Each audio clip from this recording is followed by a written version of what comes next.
There is a moment, a sacred, electric, irreversible moment, when a human soul stops begging and starts becoming.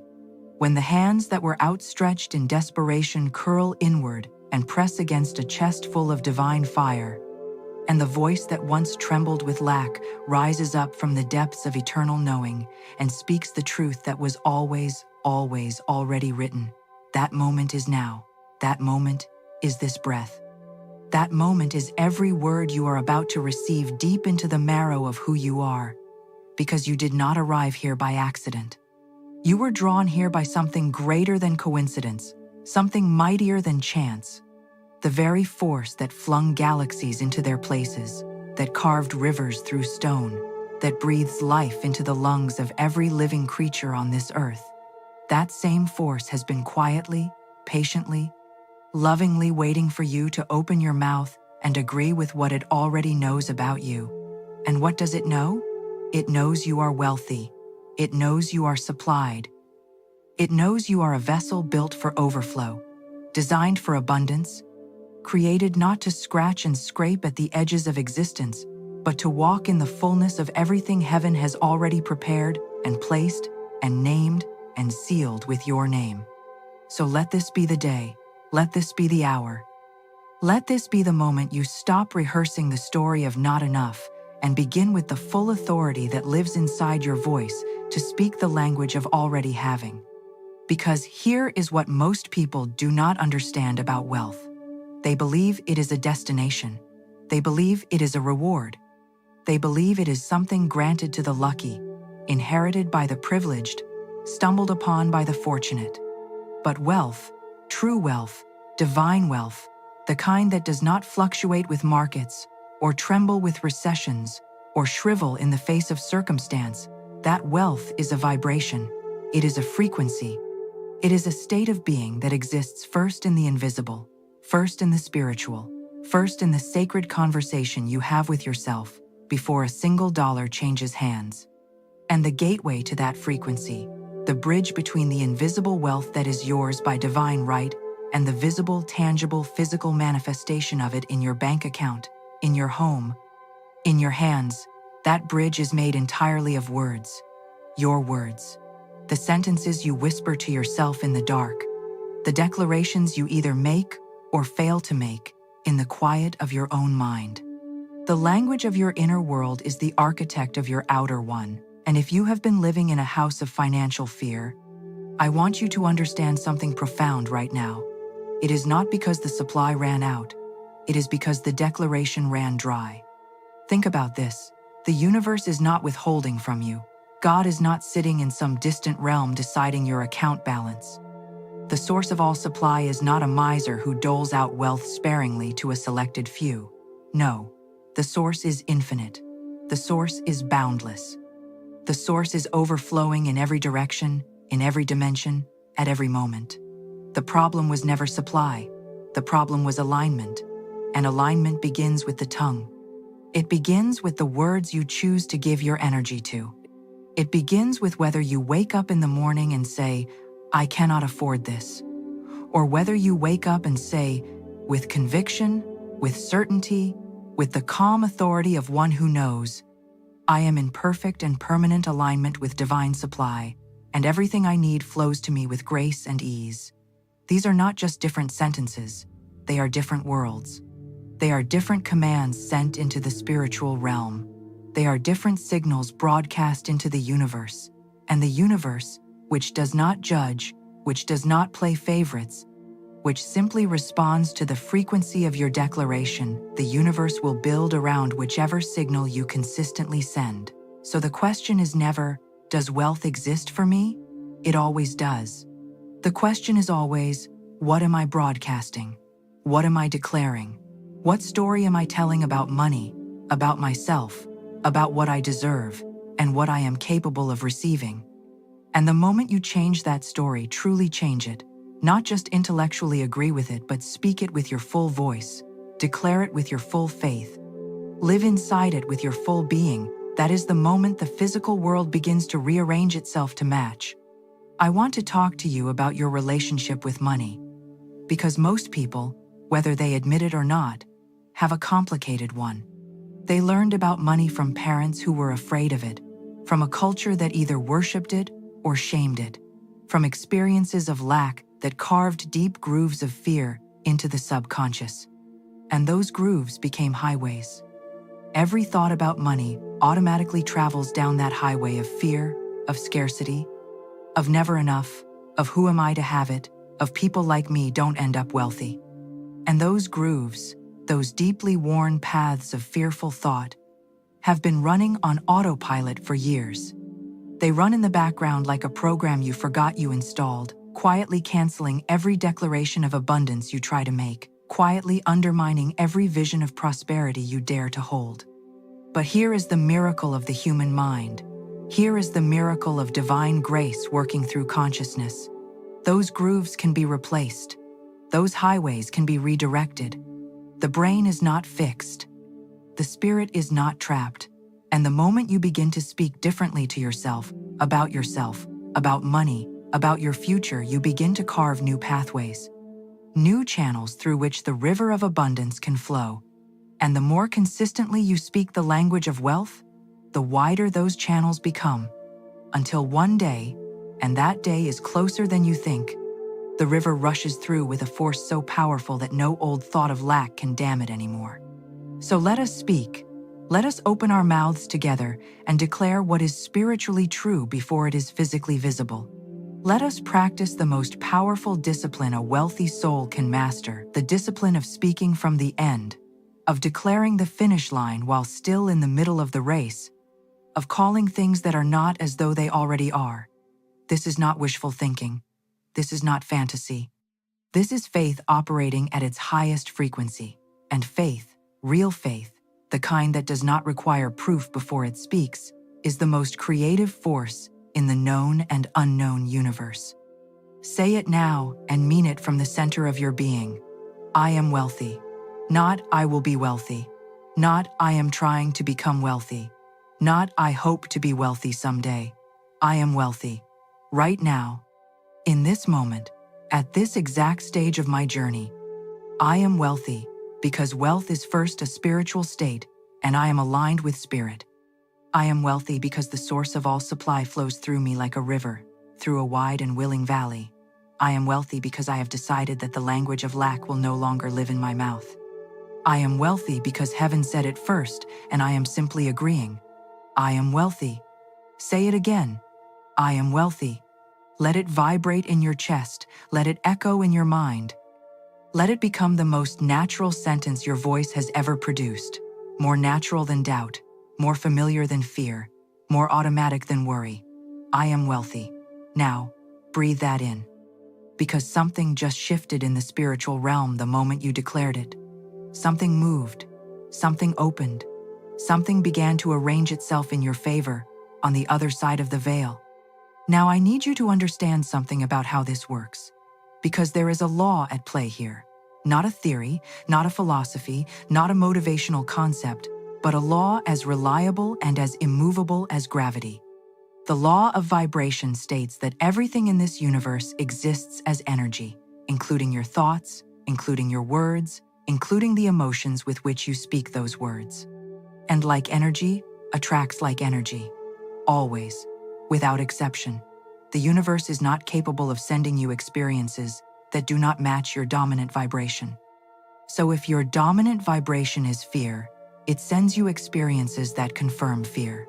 If your dominant vibration is lack, it sends you experiences that confirm lack. But if your dominant vibration is abundance, if the words in your mouth and the beliefs in your heart and the expectations in your spirit are consistently tuned to the frequency of overflow, then the universe has no choice, but to send you experiences that confirm abundance. This is not magic. This is mechanics. This is the mechanism by which the spiritual world governs the physical one. And your voice is the tuning fork. Your declarations are the frequency setting. Every time you speak wealth, you tune the instrument of your life a little more precisely to the channel of abundance. Every time you affirm that money flows to you, that opportunities find you, that divine supply never fails you, you strengthen the signal, you increase the broadcast. You make it impossible for the universe not to respond. So let it become your morning ritual. The moment your eyes open, before the world has a chance to fill your mind with its noise and its news and its endless litany of reasons to be afraid, speak first. Open your mouth and say, "This is a day of divine increase. Money is moving toward me right now from sources I expect and from sources I have not yet imagined. Favor is in my atmosphere. Opportunities are already lining themselves up along my path. I am a magnet for wealth. I am a channel for prosperity. Everything I touch is blessed and becomes a blessing. Today, I walk in overflow. Today, I receive with open hands. Today, heaven pours out, and I am the vessel." Say that every single morning, and watch what happens to the texture of your days. Watch how differently you notice things. Watch how many more doors seem to stand open. Watch how many more conversations turn into opportunities. Watch how often money arrives in forms you could not have predicted, through phone calls you did not expect, through ideas that suddenly illuminate your mind, through gifts and refunds and unexpected deposits and promotions and contracts. The universe was always sending these things. You simply could not see them through the fog of fearful declaration. But now the fog is lifting, and the landscape of your wealthy life is becoming visible with every spoken word of faith. Let me speak to you now about the energy of money itself. Because money is not evil, money is not corrupting, money is not something to be ashamed of, desiring, or dangerous to focus on. Money is energy. It is a tool of divine circulation. It is the physical form that supply takes in this material dimension, and it responds profoundly, accurately, almost personally, to the energy of the one who handles it. Think about the people in your life who seem to be natural magnets for financial abundance. Have you noticed that they are not necessarily the hardest workers? Have you noticed that they are not always the most qualified, the most educated, the most strategic? What they have, what creates the field of attraction around them, is a particular relationship with money. They speak of it without fear. They think of it without resentment. They expect it without desperation. They release it without grief. They welcome it without guilt. They have, whether consciously or not, created a vibration of partnership with money, a collaborative, warm, expectant relationship. And money is drawn to them the way any living thing is drawn to a welcoming environment. You can create that vibration. You can cultivate that relationship starting right now, starting with the words that come out of your mouth today. Speak to money as though it is a faithful partner. Say, "Money, you are welcome here. Money, I am a worthy vessel for your increase. Money, I honor you, and I use you with wisdom and with generosity. Money, you are not my master, and you are not my enemy. You are my servant and my partner in the divine plan of my life. You flow to me with ease. You stay with me in wisdom. You multiply in my hands, because my hands are consecrated to purpose. This is not foolishness. This is the language of mastery." Every great accumulator of wealth in history has held some version of this conversation internally, this sense of being worthy of wealth, of being in right relationship with it, of commanding it rather than cowering before it. You have that same right. You have that same authority. And the moment you begin speaking it consistently, something ancient and powerful in the universe recognizes your command and begins to comply. Now, let me address the fear. Because it is there. I know it is there. Even as you read these words, even as you feel something stir in your spirit and something say, "Yes, yes, this is true. I know this is true," there is also a voice, perhaps quieter now but present, that whispers the counter-argument. "But you don't understand my situation. But you haven't seen my bank account. But things have been this way for so long. But what if I speak it and nothing happens? What if I declare abundance and the evidence of lack laughs in my face?" I hear that voice. I know that voice. That voice has a name, and its name is fear. And fear, for all its volume, for all its apparent authority, for all the convincing evidence it presents, has absolutely no power except the power you give it through agreement.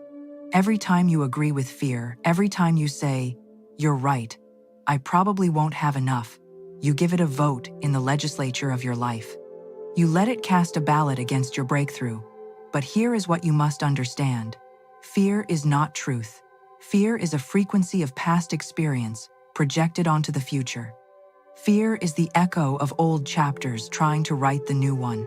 And you have the absolute right, the divine authority, the spiritual power, to tell fear that its time in your story is finished. You have the right to say, "I hear you, but I do not agree with you. I do not partner with you. I do not give you residence in my declarations. My words belong to faith now. My mouth is consecrated to truth, and the truth is abundance, and the truth is supply, and the truth is that I am provided for in full." Say it right now. Fear, you are not my guide. Lack, you are not my portion. Doubt, you are not my companion. I release you all. I release every conversation I have ever had that agreed with not enough, with financial failure, with the lie that I am somehow exempt from the overflow that belongs to every child of the divine. I release those conversations.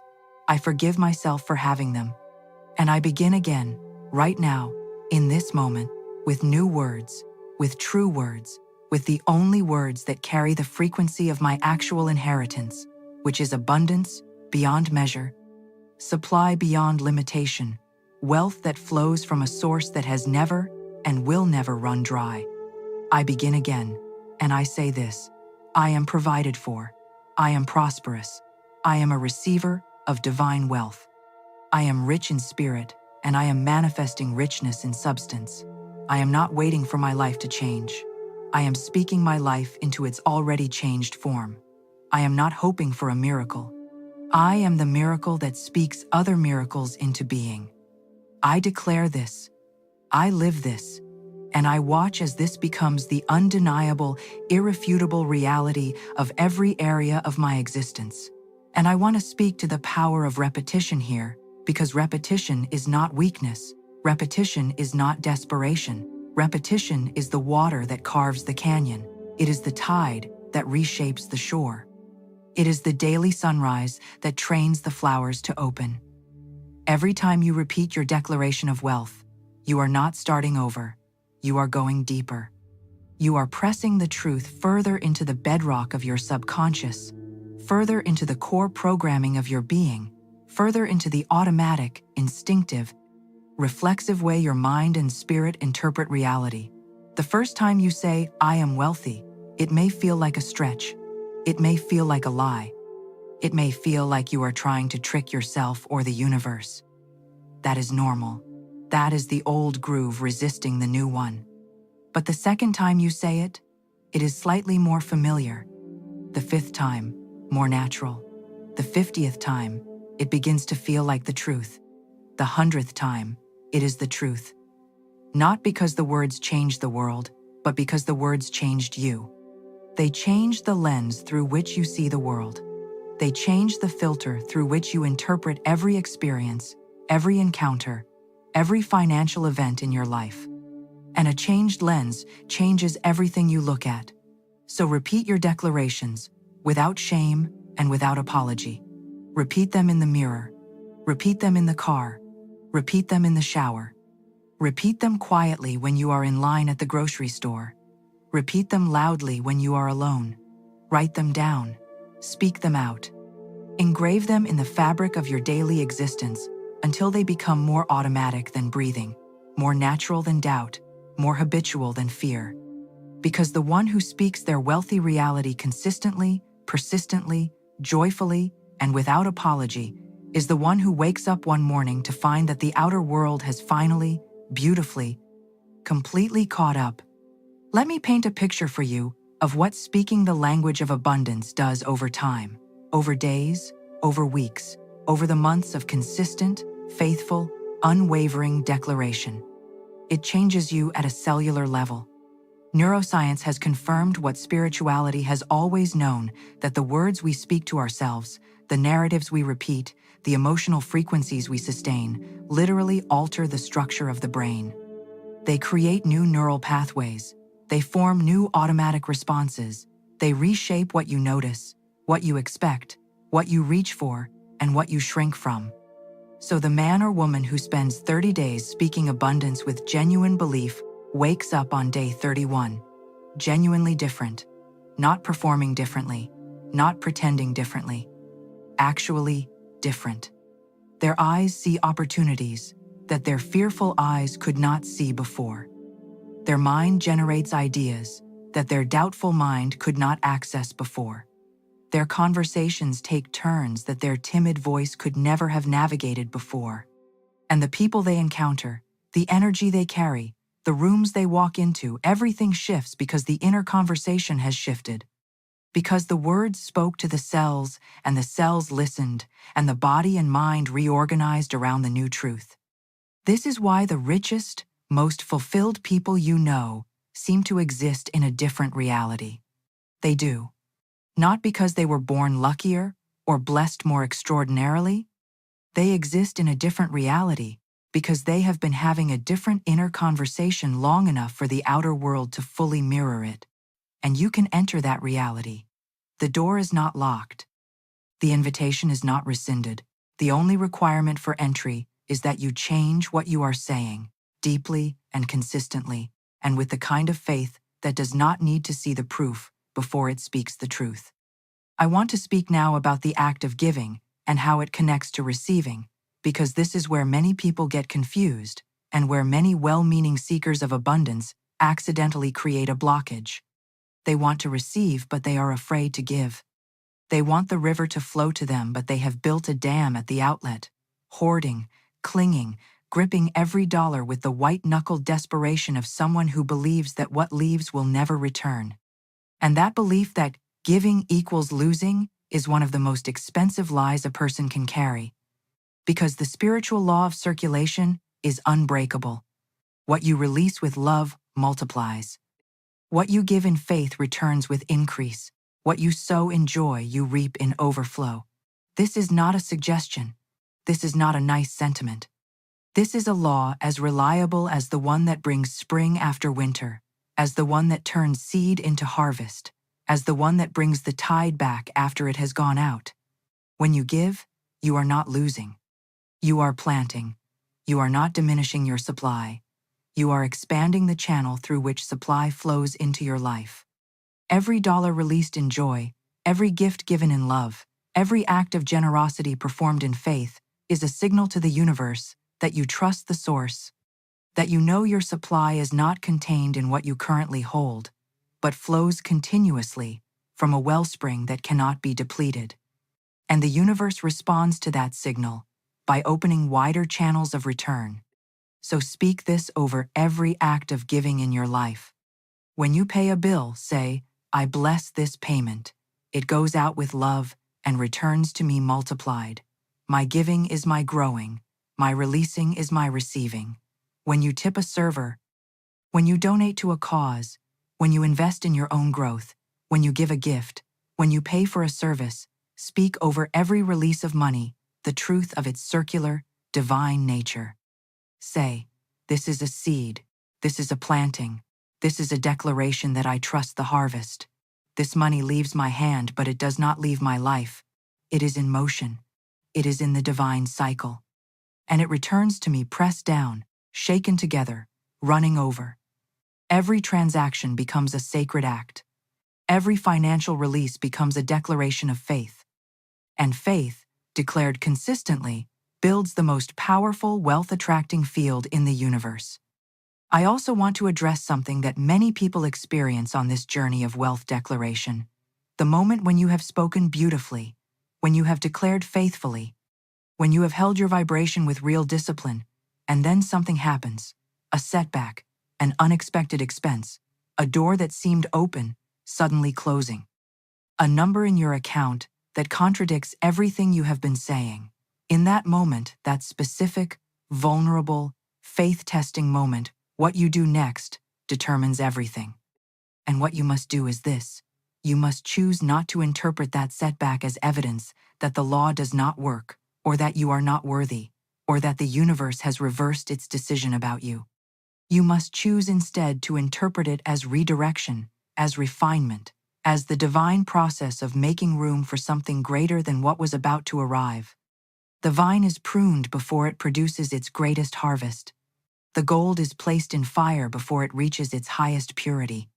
And the soul that is being prepared for significant wealth is often tested at the exact moment the wealth is nearest. Do not flinch. Do not recant. Do not walk back your declarations in the face of contrary evidence. Hold the frequency. Speak louder if you must. Grip faith tighter.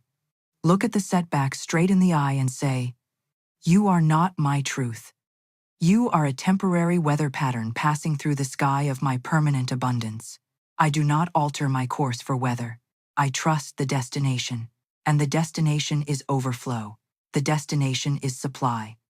The destination is the complete and gorgeous manifestation of every wealthy declaration I have ever spoken, and I am still on my way." That is how you respond to setbacks on the path of abundance. Not with denial, but with defiance. Not with pretending the challenge is not real, but with insisting that the challenge is not final. With knowing in the deepest place of your spirit that the law is still working, that the harvest is still forming, that divine intelligence has not forgotten a single word you have spoken in faith. Now, I want to speak specifically to those of you who have been waiting, those of you who have been praying and believing and declaring, and yet the evidence in the physical world has not yet caught up. I want to speak to the ones who are standing at the edge of their breakthrough, who can feel it in their spirit but cannot yet hold it in their hands. Hear this. The delay between the spiritual truth and the physical manifestation is not evidence of failure. It is not evidence that the law does not work, or that you are unworthy, or that God is withholding, or that your words have been falling on deaf ears. The delay is gestation. It is the time between seed and harvest when the work is happening in the invisible roots deepening, nutrients gathering, structures forming beneath the surface that your eyes cannot see. The farmer does not dig up the seed 3 days after planting to check if it is growing. The farmer trusts the law. The farmer speaks life over the field. The farmer prepares for the harvest before there is a single sprout visible above the ground. And the harvest comes. It always comes. It cannot not come. Law is not optional. The harvest is inevitable for the one who plants in faith and does not dig up the seed with doubt. So to the one who is waiting, keep speaking, keep declaring. Keep tuning your voice to the frequency of abundance and keep it there, morning by morning, moment by moment, with every temptation to despair, with every bill that seems too large, with every month that seems too lean. Keep speaking the language of already having. Say, "My harvest is on its way. My manifestation is forming in the invisible right now. What I have spoken with faith is already being assembled by divine intelligence. I do not dig up my seeds with doubt. I water them with continued declaration, and I trust the harvest completely." This kind of faith, the persistent, patient, unwavering kind, is the most powerful force in creation. It moves what desperation cannot move. It opens what anxiety cannot open. It attracts what fear cannot reach. And it always, always, always produces a harvest. Let me speak now about what I call the wealthy identity. Because here is the truth that changes everything. The truth that, once you fully grasp it, makes the entire practice of declaration feel not like an effort but like a homecoming. You are not trying to become wealthy. You are remembering that you already are. You are not building something from nothing. You are uncovering what was always there, beneath the layers of fearful programming, beneath the inherited beliefs about scarcity, beneath the cultural conditioning that told you to be small and expect little and be grateful for scraps. Beneath all of that is a soul that was fashioned from infinite substance, a consciousness that emerged from a source of endless supply, a being whose essential nature is abundance, whose spiritual inheritance is overflow, whose divine birthright is everything, everything, everything that the infinite creative force of this universe contains. That is who you are. That is what you are made of. And every time you speak wealth, you are not manufacturing a fantasy, you are stripping away a lie. You are removing a false coating that never belonged to you and revealing the golden truth of your original self. You are coming home. So speak from home. Speak from that identity. Say, I do not aspire to wealth. I remember wealth. I do not reach for abundance. I recognize it as my nature. I do not chase prosperity. I am prosperity in human form. I am the living expression of divine supply. I am the evidence that God is generous, and that generosity has a face, and that face is mine. I walk in rooms, and wealth recognizes me. Money responds to my presence because my presence is the frequency of abundance.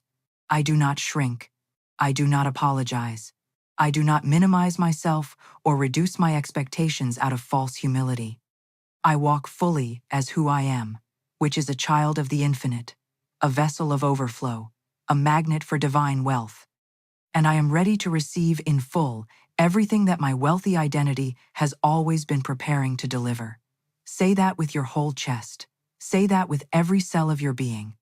Say it until it replaces the last remnant of the old story. Say it until your brain cannot find the memory of the word lack. Say it until overflow becomes the only language your soul knows. Because here is what happens when you speak at that level, when you go beyond the practice of affirmation and into the identity of abundance, the world around you begins to treat you differently. Not because you told anyone your declarations, not because you performed wealth for the world, but because something in your energy shifts at such a fundamental level that people perceive it. Opportunities present themselves because they gravitate toward frequency. Money moves because money follows boldness. Doors open because the universe orchestrates around identity, around what you have decided you are and what you have spoken about yourself with unwavering conviction. The outer world does not lead, it follows. It always follows. It is always catching up to the inner declaration. And when the inner declaration is clear and consistent and bold and faith-filled and rooted in the knowledge of divine supply, the outer world has no choice but to eventually, inevitably, powerfully match it. I want to spend a moment on gratitude, because gratitude is not just a nice sentiment in this context. It is one of the highest frequency vibrations available to a human being. It is the frequency that says, I already have, I am already blessed. Supply has already arrived. Gratitude bypasses the frequency of wanting, which always signals lack, and steps directly into the frequency of having, which always signals abundance. When you are grateful for what you have, even the small things, even the seeds before the harvest, even the evidence of supply in its most modest forms, you are sending the most powerful signal of abundance into the universe. You are telling the law of vibration, this is my frequency. This is what I am tuned to. This is the energy I am offering, and therefore this is the energy I am drawing toward me. Every morning, before you declare your abundance, spend a moment in genuine gratitude. Say, thank you for the supply that is already in my life. Thank you for the evidence, however small, that divine provision is real and working. Thank you for every dollar, every opportunity, every resource, every door that has ever opened. Thank you for what is on the way. Thank you for the harvest that is forming in the invisible. Thank you that my wealthy reality is not a future event, but a present truth that I am walking into more fully with every breath, with every declaration, with every act of grateful, expectant faith. And then declare the next level, declare the increase, declare the overflow. Declare the unexpected income, the divine opportunities, the supernatural favor, the resources that come from directions you never anticipated.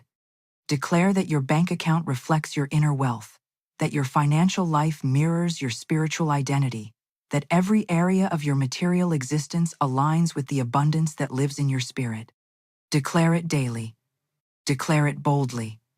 Declare it with the settled peace of someone who knows that the law is working even when the evidence has not yet arrived. Because that is the definition of faith, the substance of things hoped for, the evidence of things not seen. And faith spoken consistently, faith declared out loud in the face of contrary appearances, Faith maintained with patience and joy and expectant trust is the master key to every door in the kingdom of abundance. So I call you today to a practice, a discipline, a sacred daily ritual of speaking your wealthy reality into being. Every morning, speak it. Every evening, reinforce it. Every time the old voice of lack rises up, answer it with a louder voice of truth. Every time the evidence of the physical world contradicts the declaration of your spirit, hold your ground. Stand in the middle of the storm and speak the calm. Stand in the middle of the drought and speak the rain. Stand in the middle of the empty and speak the full, because you are not a reporter of current circumstances. You are a creator of future realities. You are not describing what is. You are declaring what is becoming. You are not a victim of your financial past. You are the architect of your prosperous future. And the architecture happens right here, right now, in this moment, in the words that come out of your mouth, in the declarations that fill your inner world, in the language that your soul speaks when it is aligned with the infinite source of all that is. This is your moment. This is your declaration. This is where you plant the seed that grows into the harvest of your abundant life. And the harvest is not far. The harvest is closer than you think. It is already forming. It is already arranged. It is already responding to the frequency of your faith. All that is required of you is to keep speaking, to keep believing, to keep showing up in the language of wealth and the posture of one who has already received, to keep saying with the calm authority of a soul that knows, I am wealthy, I am supplied, I am prosperous, I am overflowing, I am a magnet for divine abundance, I am a receiver of unexpected income, I am one with the source that never runs dry, my words are law, my faith is currency. My voice is the sacred instrument through which abundance is called into form. Speak it now, live it now, breathe it now, walk in it now, because your wealthy reality is not a destination you are traveling toward. It is a truth you are stepping into. It is a frequency you are tuning to. It is a homecoming that begins the moment you open your mouth and agree with what heaven has always said about you. And what heaven says is this: you are enough. You are worthy. You are divinely provided for. You are the beloved of an infinite source whose supply has no ceiling and no floor, whose generosity knows no season, whose abundance has your name on it now, not someday, not eventually, not when you have proven yourself worthy now, right now, in this very moment. Your wealthy reality is sealed. It is done. It is finished. And all that is left is for you to speak it, to believe it, and to open your beautiful, worthy hands and receive it in full. I am wealthy now. I am supplied now. I am overflowing now. I am aligned with divine abundance now. Money flows to me freely and frequently. Unexpected income finds me daily. My bank account reflects the overflow of my spirit. My finances are a testimony to the faithfulness of divine law. I do not chase wealth, I embody it. I do not beg for supply. I am the supply in motion. I am the channel through which heaven's abundance pours into the earth. And as I speak this, as I declare this, as I anchor this truth into every cell of my being, the universe listens, the law responds, the harvest forms, and the overflow begins. It is done. It is done. It is done. And so it is. And so it is. And so it is. Forever and completely and joyfully and in full. This is your wealthy reality. Now speak it like you mean it. Now live it like you know it. Now receive it like the precious, inevitable, divinely ordained gift that it already is and has always been. Every great fortune begins not with money but with a thought, a seed sown in the fertile soil of the imagination. The invisible always precedes the visible. What you see in your outer world is but a reflection of the rich or barren garden within. If you wish to become rich in 2026, you must first learn to think richly, to speak richly, and to expect richly. For no man or woman can draw to themselves what they secretly deny in heart or in word. The law of prosperity is not a trick of fate. It is a law as certain as gravity. There are those who believe that riches are a matter of chance, of inheritance, or of favor. But life is not a gamble, it is a mirror, returning to each one the exact measure of their belief. When you say, "I can't afford it," you are closing the door to abundance. When you say, "Money comes to me in perfect ways," you are flinging that same door wide open. The universe hears every word, and like an obedient servant, it sets out to fulfill it. Your spoken word is your wand, and your faith is the magic that brings it to life. The world of 2026 waits like a blank canvas, ready to be painted with the colors of your conviction. The old order of fear, scarcity, and doubt has no power unless you give it power. The truly rich man does not chase wealth, he magnetizes it. He knows that every opportunity, every idea, every divine hunch is a golden thread leading him toward greater supply. He does not say, "I am poor," for that is to command poverty to remain. He says instead, "I am open to receive the lavish abundance of the universe." To become rich, you must cleanse your mind of resentment, for resentment blocks the flow of prosperity. You cannot attract what you criticize. If you envy the wealth of another, you are declaring that you yourself cannot have it. But when you bless the success of others, you draw success nearer to yourself. Every time you give thanks, you multiply your good.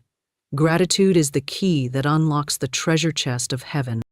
You are not a beggar in a world of limited supply. You are a child of an infinite source, heir to all that is good, beautiful, and bountiful. The riches you seek are already yours in the unseen realm, awaiting your recognition. The moment you claim your good and act as though it were already here, the law begins to move. Doors open, ideas flow, people appear, and what seemed impossible becomes natural. The substance of money is spiritual, and it takes shape according to your word. Therefore, speak with authority, think with confidence, and walk with the quiet assurance that all you need is being added unto you now.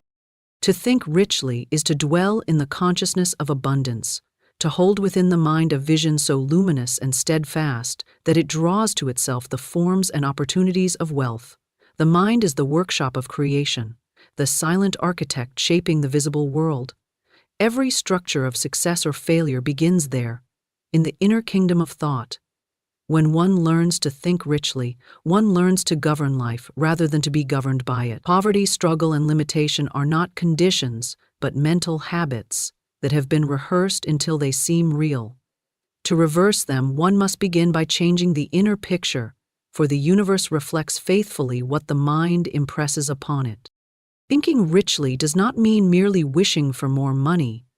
It is not the anxious repetition of desire, but the calm recognition that all good is already present in invisible form. The rich thinker knows that abundance is not something to chase, but something to accept. He aligns his thought with divine supply, knowing that the same intelligence that formed the stars also moves through his affairs. When thought becomes attuned to this infinite source, circumstances rearrange themselves to mirror that harmony. Money, ideas, people, and timing begin to flow in perfect sequence, as though guided by an unseen hand. Many people think in terms of lack without realizing it. They say, "I don't have enough," "it's too hard," or "maybe someday." Each of these thoughts plants a seed of limitation. The soil of the subconscious never judges. It simply grows whatever is sown. If the seed is lack, the harvest will be lack. To think richly, one must consciously plant different seeds. Thoughts such as, "I always have what I need," "I live in a universe of infinite supply," or "Divine ideas prosper me now," create a vibration that draws corresponding results. The mind must be trained to dwell on plenty, to picture success, to speak words of confidence even when appearances suggest otherwise. A rich thinker understands that the invisible precedes the visible. Just as a gardener prepares the soil before the harvest, so must one prepare the mind before wealth can appear. There is no outer prosperity that can endure unless it rests on the inner foundation of faith. When a person worries about bills, debt, or scarcity, They are watering weeds instead of flowers. But when they give thanks for the abundance already flowing, even in small measure, they multiply their good. Gratitude is the fertilizer of prosperity. It transforms ordinary thought into magnetic power. To think richly is also to detach from fear. Fear is the great thief of fortune, the shadow that dims the light of possibility. A fearful mind sees obstacles, a rich mind sees opportunities. When one believes that the universe is abundant, every seeming obstacle becomes a stepping stone to greater supply. The rich thinker refuses to entertain the idea of failure, knowing that even setbacks are part of the divine design leading to success. He trusts the timing of events, understanding that impatience blocks the flow, while confidence keeps it moving. The thought of richness must become natural, habitual, unquestioned. It must be carried through the day like a melody that plays quietly beneath every activity. When you walk, think richly. When you speak, speak richly. When you plan, plan richly. The tone of your thoughts becomes the tone of your life. Just as a magnet draws iron filings, a rich consciousness draws wealth. This is not superstition, but the operation of spiritual law. The law is impartial. It gives to each according to his belief. The one who thinks in scarcity will always find proof of scarcity, while the one who thinks in abundance will always find proof of abundance. To cultivate rich thinking, one must purify the mind from envy and comparison. When you compare your life to others, you affirm lack within yourself. The rich thinker blesses the prosperity of others, knowing that it affirms his own. He does not compete, he creates. He does not grasp, he allows. He knows that his supply comes not from people, jobs, or markets, but from the infinite source that operates through all these channels. When one stops clinging to outer forms, the inner flow becomes unblocked, and prosperity finds new ways to appear. Thinking richly also requires discipline of speech. Every word carries vibration. When you say, "I can't," you shut a door. When you say, "I can and I will," you open 1,000. The rich thinker chooses words carefully, for he knows that speech crystallizes thought. He never speaks defeat or poverty into existence. Instead, he speaks affirmations of success, even when conditions seem barren. His words are creative commands to the universe. They go forth and shape reality. The power of the spoken word, united with the conviction of the heart, produces results that no mere effort could achieve. A mind trained in richness is never disturbed by appearances. If business is slow, he affirms divine activity working behind the scenes. If money seems delayed, he knows that divine timing is perfect. He does not allow outer conditions to dictate his inner state. He keeps his thoughts steady, his faith unshaken, and his imagination radiant with images of good. This steadiness of mind is what opens the way for miracles to occur. For when thought is steady, the law can operate without interference. Rich thinking is not arrogance or self-deception. It is the humble acknowledgement of divine abundance as one's rightful inheritance. It is seeing oneself as a co-creator with the infinite, not a victim of circumstance. The rich thinker expects good because he knows that the universe is orderly and just. He does not plead or beg for blessings, he claims them. He does not strive in tension, he receives in faith. His mind is a clear channel through which prosperity flows freely. To think richly is to live richly, not merely in possessions but in peace, confidence, and joy. It is to feel inwardly supported by the unseen current of supply that never fails. It is to know that every good thing you desire already exists in substance and awaits your recognition. The moment you think richly and persist in that thought, you begin to build the invisible structure of your future. Your ideas become living seeds, your emotions the sunlight, your faith the rain. In due time the harvest comes, abundant and overflowing, because the law has no choice but to bring forth according to the pattern impressed upon it. Thus the mind that thinks richly becomes a magnet for opportunities, for people who uplift, for circumstances that align perfectly with its vision. It ceases to struggle and begins to flow. It ceases to doubt and begins to know.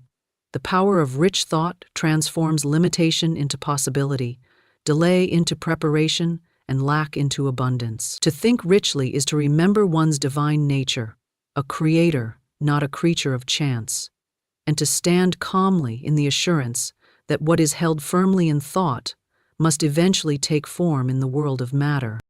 Your words create your wealth, for every word you speak sets a vibration into motion that echoes through the unseen and shapes the visible.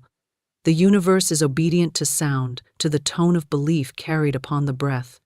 What you speak, you decree. What you decree, you create. Each word is a seed, and the soil is the infinite intelligence that never questions, only fulfills. Many people speak carelessly, unaware that their idle chatter forms the blueprint of their lives. They talk of lack, of struggle, of limitation, and wonder why their affairs mirror these conditions. Yet, the law is exact. Words of fear draw fearful experiences. Words of confidence summon opportunity. To change your world, you must change your speech, for your speech is the bridge between thought and manifestation. When one speaks, the vibration of sound carries energy into the field of form. Words are not merely symbols, but living forces. Every affirmation of good strengthens your alignment with abundance, while every complaint weakens it. The tongue can be an instrument of creation or destruction. The wise use it as a wand of power. They understand that prosperity begins with the language of prosperity. The one who continually says, "I can't afford it," is binding himself to that truth, while the one who declares, "Money comes to me easily and frequently," is opening channels unseen. The universe listens without judgment and says, "It is done unto you as you believe." Your words reveal your faith or your fear. They are the outward expression of your inner conviction. To say, "I am blessed," even when appearances suggest otherwise, is to call forth blessings from the invisible. To say, "I am struggling," even in jest, is to command struggle to persist. The law does not distinguish between serious speech and idle talk. Every word counts. The rich in spirit are careful stewards of their language. They speak only of what they wish to increase. They never magnify the problem. They magnify the solution. They do not describe what is, they declare what shall be. For the moment you name a condition, you give it life. The moment you deny its power, you begin to dissolve it. When you understand that your words are creative, you become deliberate in your conversation. You cease to discuss failure or lack. You no longer complain of what others have done or failed to do. You speak life, you speak good, you speak increase. Every statement becomes a prayer, and every prayer a command. If you wish to be rich, your speech must align with riches. You cannot use the vocabulary of poverty and expect the results of prosperity. Words are containers for energy, and energy obeys the tone in which it is sent. Speak of abundance with the feeling of certainty, and the invisible forces of the universe will conspire to match your tone. There is a sacred rhythm to words spoken with conviction. They move through time and space like arrows, seeking the mark of their intention. When a person declares, "Everything I touch prospers," that vibration carries forth to touch every transaction, every idea, every encounter. The declaration precedes the demonstration. The spoken word sets the spiritual mechanism into motion. It is not magic but law. As sure as an echo returns to the voice that sent it, your words return to you in the form of your experiences. The outer world is merely a reflection of your inner conversation. Change your language, and the reflection changes. Your words are the guardians of your faith. If you speak in contradiction to your desire, you weaken your magnetism. To say, "I want wealth," but then follow with "it's so hard to make money," is to cancel your command. The law of mind does not work through confusion. It works through clarity and certainty. Therefore, let your word be consistent. Let it be strong, unwavering, and rooted in the knowing that all good already exists. When you speak with authority, not arrogance but assurance, you impress upon the subconscious mind a pattern that the universe rushes to fulfill. The subconscious does not argue. It obeys the tone of feeling behind the word. The secret is to feel the truth of your words as you speak them. Empty affirmations carry no power, but words infused with emotion ignite creation. When you say, "I am prosperous," feel the joy of prosperity as though it were already yours. When you say, "Everything I desire flows to me in divine order," imagine the smooth unfolding of events aligning in your favor. The feeling gives the word life. Without feeling, words are but dry echoes. With feeling, they become living commands. The universe responds to vibration, not to empty sound. To create wealth through your words, you must also learn the silence between them. Silence is the womb where spoken words are gestated. After you speak your affirmations, rest in quiet expectancy. Do not contradict your declaration with doubt or complaint. The word once spoken continues to work in the unseen, gathering substance, arranging circumstances, and preparing the visible result. The gardener does not dig up the seed to see if it is growing, he trusts the process. So too must you trust your word. Once spoken with conviction, it begins its perfect work. Many people misuse their speech by repeating stories of limitation. They talk endlessly about debts, the high cost of living, or the difficulty of success. In doing so, they renew the pattern of lack day after day. Yet a single statement of truth, held steadily, can dissolve years of error. To say, "I live in a universe of limitless supply," with unwavering belief, is to erase the imprint of fear from the subconscious mind. Words of truth, repeated with faith, become spiritual fire that burns away old conditions. They elevate consciousness, and the elevated consciousness attracts new experiences. You must guard your conversation as carefully as you would guard a treasure chest. Do not lend your words to gossip, complaint, or criticism. Such speech drains the power that could otherwise be used for creation. Speak only of the good you wish to see, for whatever you speak of, you invite. Bless your affairs, bless your work, bless your finances, bless every person who crosses your path. Words of blessing multiply, words of bitterness multiply struggle. The energy you send out returns amplified. Therefore, let your speech be a stream of life-giving power, uplifting and renewing everything it touches. To speak richly is to live richly. It is to choose words that affirm beauty, order, and abundance. When faced with adversity, the rich thinker does not speak defeat, he declares victory. When confronted with delay, he says, "Divine timing is perfect." When something appears lost, he says, "Nothing good can be taken from me, it returns in better form." These words become shields against fear and magnets for supply. The consistent use of constructive language reshapes consciousness until wealth becomes a natural expression of being. Every fortune begins with a declaration. Somewhere, someone said, "I can do this," "I will prosper," or "this idea will succeed." The word was spoken and the word created. The same power dwells in every individual. You do not need to strive for it or earn it. You need only to use it rightly. Your tongue is your instrument of creation. Use it with awareness. Speak as though your words are living things, for indeed they are. Each one carries the essence of your belief and returns to you clothed in form. To master your speech is to master your destiny. Gratitude multiplies abundance because it aligns the mind with the infinite source from which all good flows. It is the quiet recognition that everything you have, everything you are, and everything yet to come is part of a divine order that never fails. When gratitude becomes the natural language of your heart, prosperity becomes inevitable. It is not merely a polite response to blessings received, but a spiritual vibration that draws more good into being. Gratitude opens the invisible doors through which abundance enters, for no blessing can flow into a closed or complaining heart. When you give thanks, you declare to the universe, "I have received," and the law responds by sending more to match that vibration of fullness. A grateful mind is a magnet for miracles. It sees opportunity where others see lack, beauty where others see plainness, and progress where others see delay. Gratitude sharpens perception. It reveals the hidden good that waits behind every circumstance. The ungrateful mind lives in shadow, blind to the richness surrounding it. It complains, it resists, it expects little, and receives accordingly. But the one who gives thanks in advance for unseen blessings calls them forth from the invisible realm.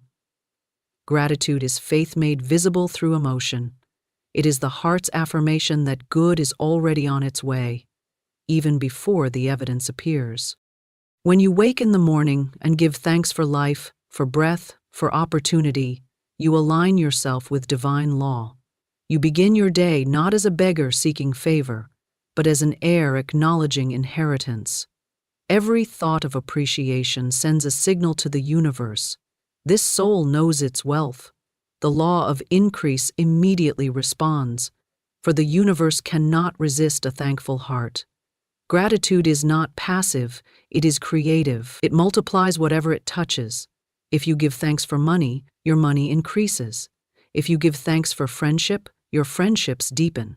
If you give thanks for ideas, inspiration flows more freely. The energy of gratitude expands the object of its focus, just as sunlight causes flowers to bloom. Those who lack gratitude often believe they have little to be thankful for, yet their very belief keeps them in limitation. Gratitude must come before abundance, not after. To say, "I will be thankful when I am rich," is to postpone wealth indefinitely. The rich in spirit say instead, "I am thankful now for the abundance that already surrounds me." They give thanks for the small coin as for the great fortune, for they know the essence is the same. A thankful thought is a seed of prosperity. Each time it is planted, it grows in silence, expanding its roots through the soil of faith until it breaks forth as visible supply. True gratitude has nothing to do with circumstances. It does not depend upon possessions or outward success. It is the recognition of the divine good at work even in the midst of trial. When challenges arise, the grateful soul says, "There is good in this, though I do not yet see it." That attitude turns obstacles into stepping stones, delays into preparation, losses into greater gain.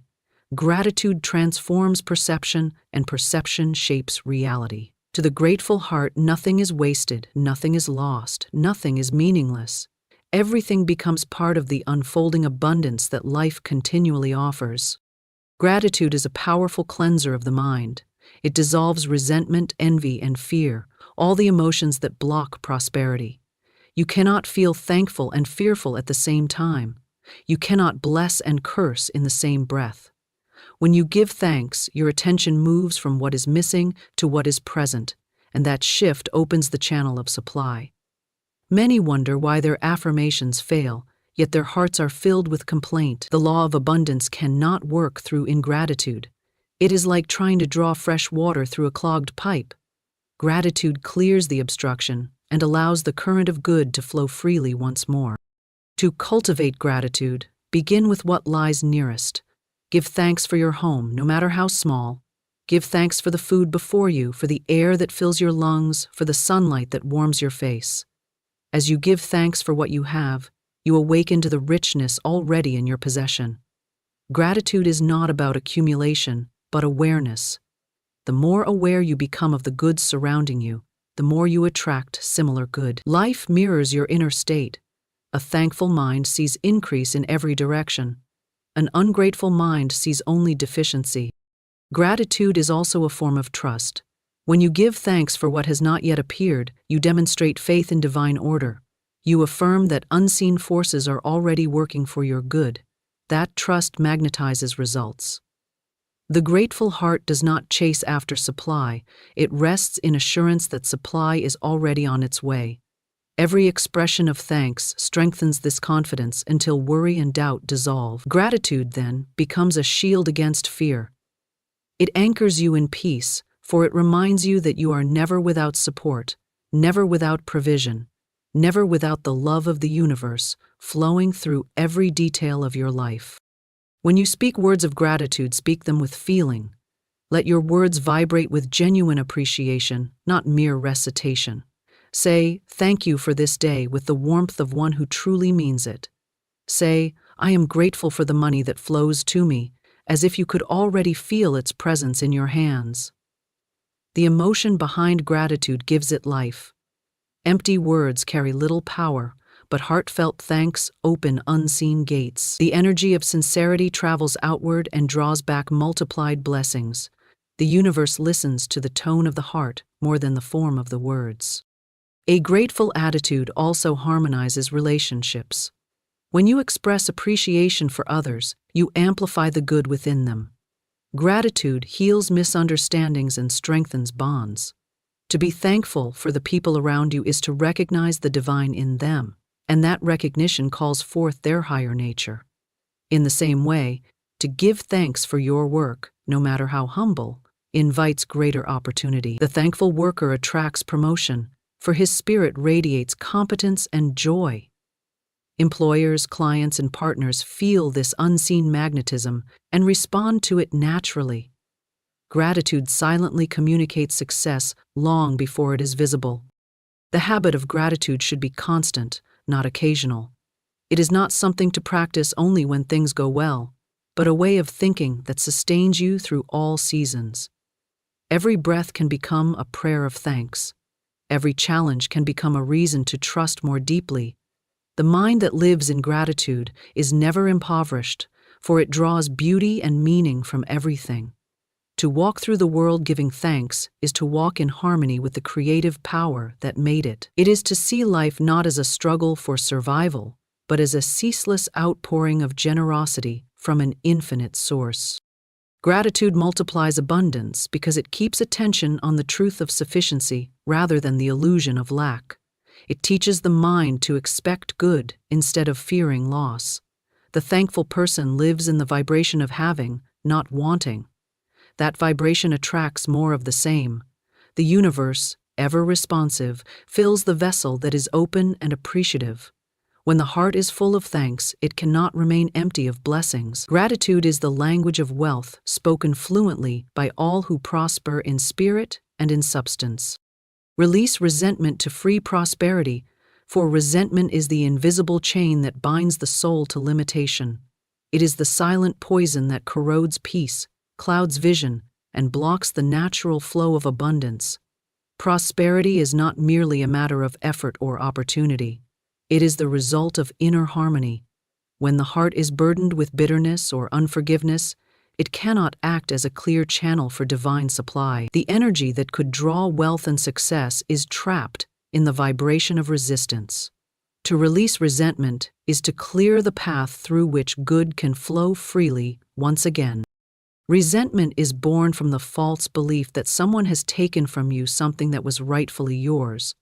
Yet, in truth, nothing good can ever be taken from you, and nothing that belongs to you by divine right can ever be lost.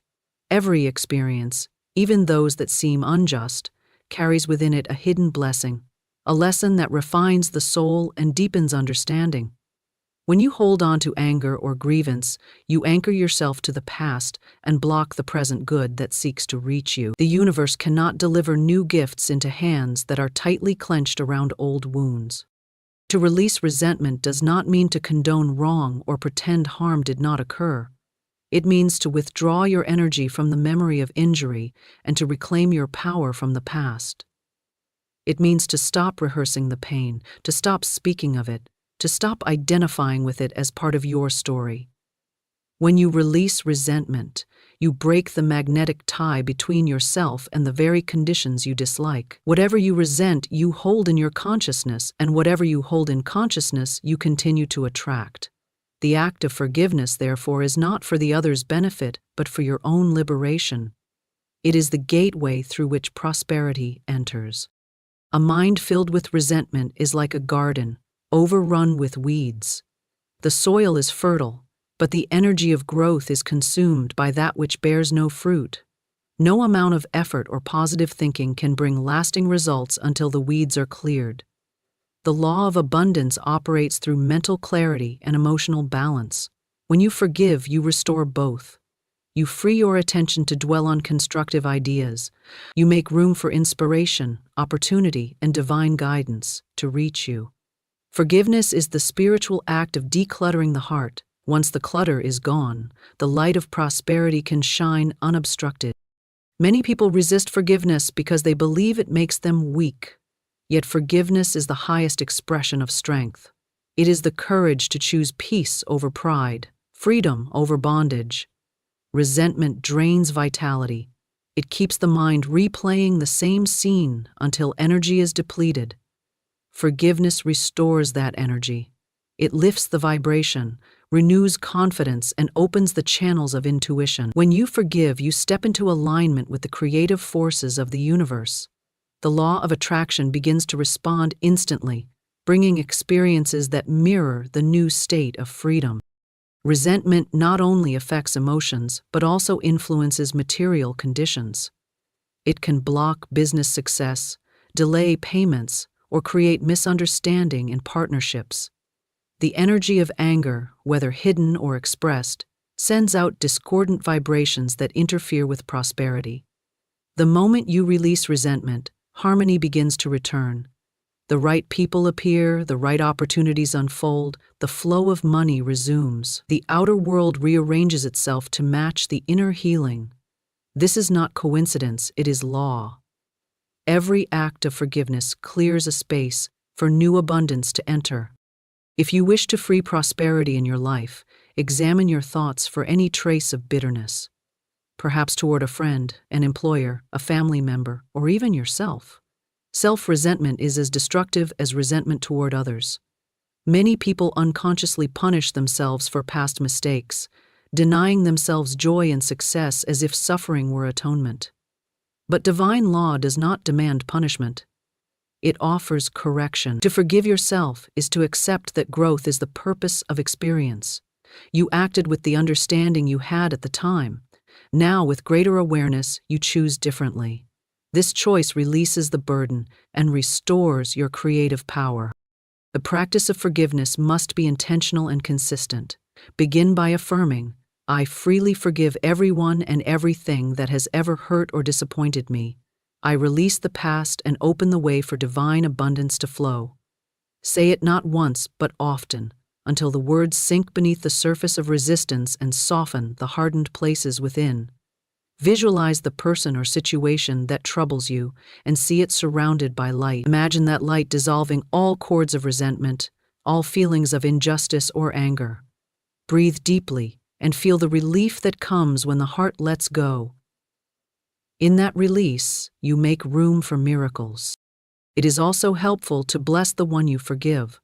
Blessing transforms energy instantly. When you say, "I bless and release you," you affirm that both you and the other are free to move forward in peace.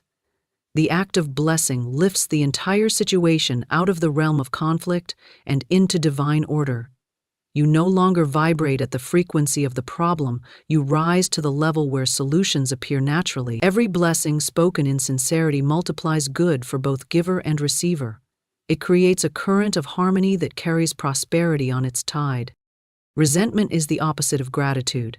Where gratitude multiplies abundance, resentment divides it. Gratitude says, "Life is generous," while resentment says, "Life has cheated me." The universe mirrors whichever belief you hold. When you release resentment, you restore the grateful state, and abundance begins to multiply once again. The two emotions cannot coexist.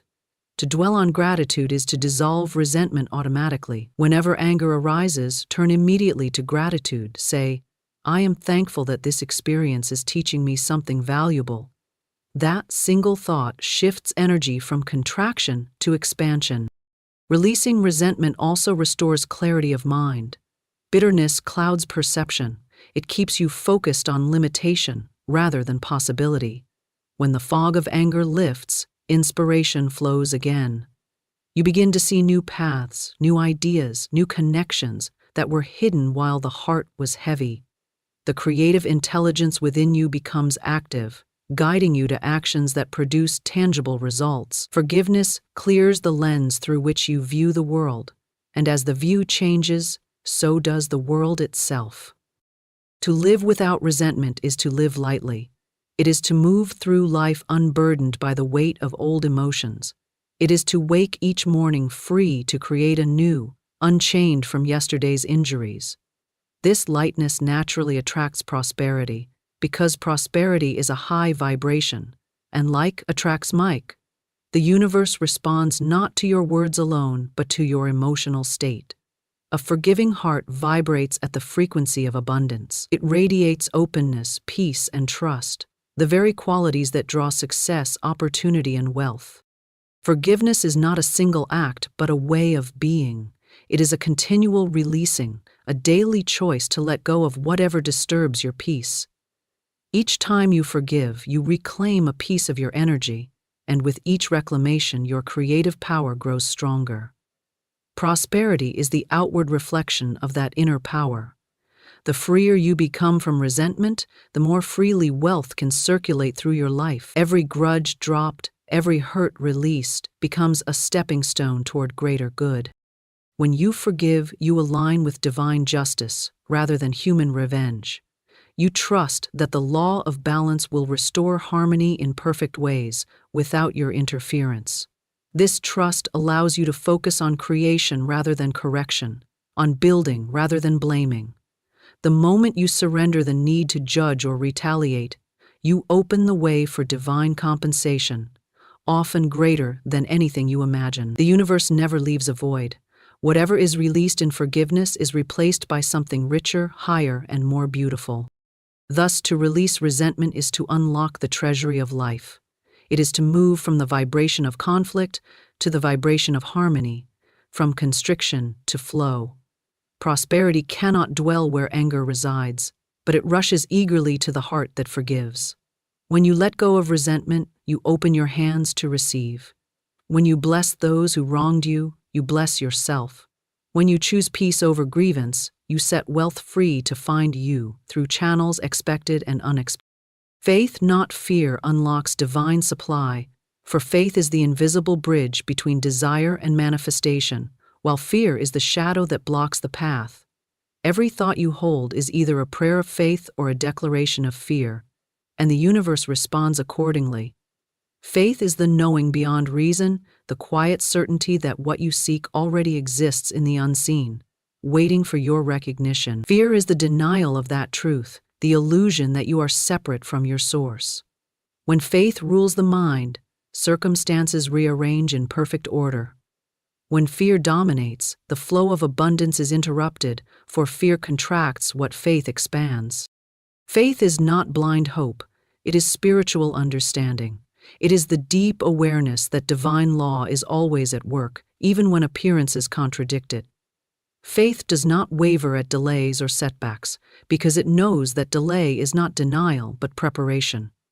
It does not measure good by what the eyes see or the hands hold. It rests in the assurance that supply is infinite, that every need is met through divine intelligence acting in perfect timing. Fear, on the other hand, thrives on appearances. It whispers of loss, scarcity, and uncertainty. It feeds upon doubt and multiplies it until the mind is paralyzed. The moment you allow fear to take root, you begin to attract the very conditions you dread. Faith operates through vibration, and its vibration is high, pure, and magnetic. When you are in faith, your thoughts, emotions, and words align with abundance. You think clearly, act decisively, and attract opportunities effortlessly. Fear lowers the vibration. It clouds judgment and distorts perception.